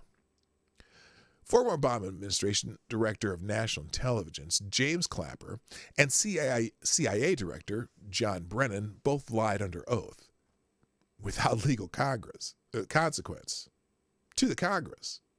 The FBI itself has descended into a sort of revolutionary police force rather than a disinterested investigative body, mostly uninterested in federal crimes. The fired former director James Comey feigned amnesia or ignorance 245 times in his responses under oath to a House committee. The subsequent interim director, Andrew McCabe, admittedly lied 3 times to federal investigators and likely discussed wearing a wire to entrap the President of the United States, and he was never charged for a federal crime. An FBI lawyer, Kevin Kleinsmith, altered a federal affidavit to warp a FISA court hearing. Former FBI Director Robert Mueller claimed under oath that he had no idea what the Steele dossier or Fusion GPS was, even though arguably they were the goads that prompted his own 22-month-long investigation. There is no need to review the creepy careers of text of FBI lawyer Lisa Page and her paramour, FBI agent Peter Strzok, other than to know both used FBI resources to advance political agendas. The entire agency was knee-deep in fueling the Russian collusion hoax, itself a veritable revolutionary attempt to destroy a political campaign, a presidential transition, and a presidency. In the fashion of the former East German Stasi, the FBI hounds political opponents on the right by surveilling parents at school board meetings, sending a SWAT team to arrest a flamboyant Trump supporter, Roger Stone, arriving at the house of a journalist, James O'Keefe, in the deep of night to confiscate his files and devices, and putting a former White House advisor, Peter Navarro, in veritable shackles. The common denominator is the FBI devolving into a retrieval service for the Biden family syndicate, whether by putting on ice Hunter Biden's incriminating laptop or hounding out Ashley Biden's lurid diary or intimidating Biden critics. Yet, when asked to produce relevant cell phones of possibly wayward agents, the FBI claims that such data was erased, shrugs, or doesn't comply. Apparently, the FBI leadership fears the progressive Washington political bureaucratic media nexus far more than it fears the consequences of violating the law it has sworn to uphold. Retired four-star admirals and generals no longer just revolve out of service to woke corporate boards and lobbying firms. Now they must first prepare their trajectories by violating the uniform code of military justice in damning their commander-in-chief and thus virtue signaling their bankable corporate orthodoxy. As a result, the left-wing media and elite have dropped their traditional dislike of such federal authorities, be they the FBI, the CIA, or the Pentagon. Indeed, the left has come to love those with badges and guns, but solely as a revolutionary force far more efficient than the clumsy Congress in greenlighting their progressive agendas and making life hell for their opponents. As far as rejecting the outcomes of federal and state elections for leftist insurrectionists, the validity of an election hinges on whether the left is a declared winner or loser. Once Hillary Clinton lost the election of 2016, her opponent became illegitimate. She joined in the resistance and later advised Joe Biden to reject the ballot tally if he lost the popular vote. No one claimed she was endangering hallowed institutions or surrounding insurrectionary. For Time journalist Molly Ball, the billionaire effort to undermine the 2020 election by infusing hundreds of billions of dollars of dark money to usurp the work of selected county registrars was a giddy conspiracy.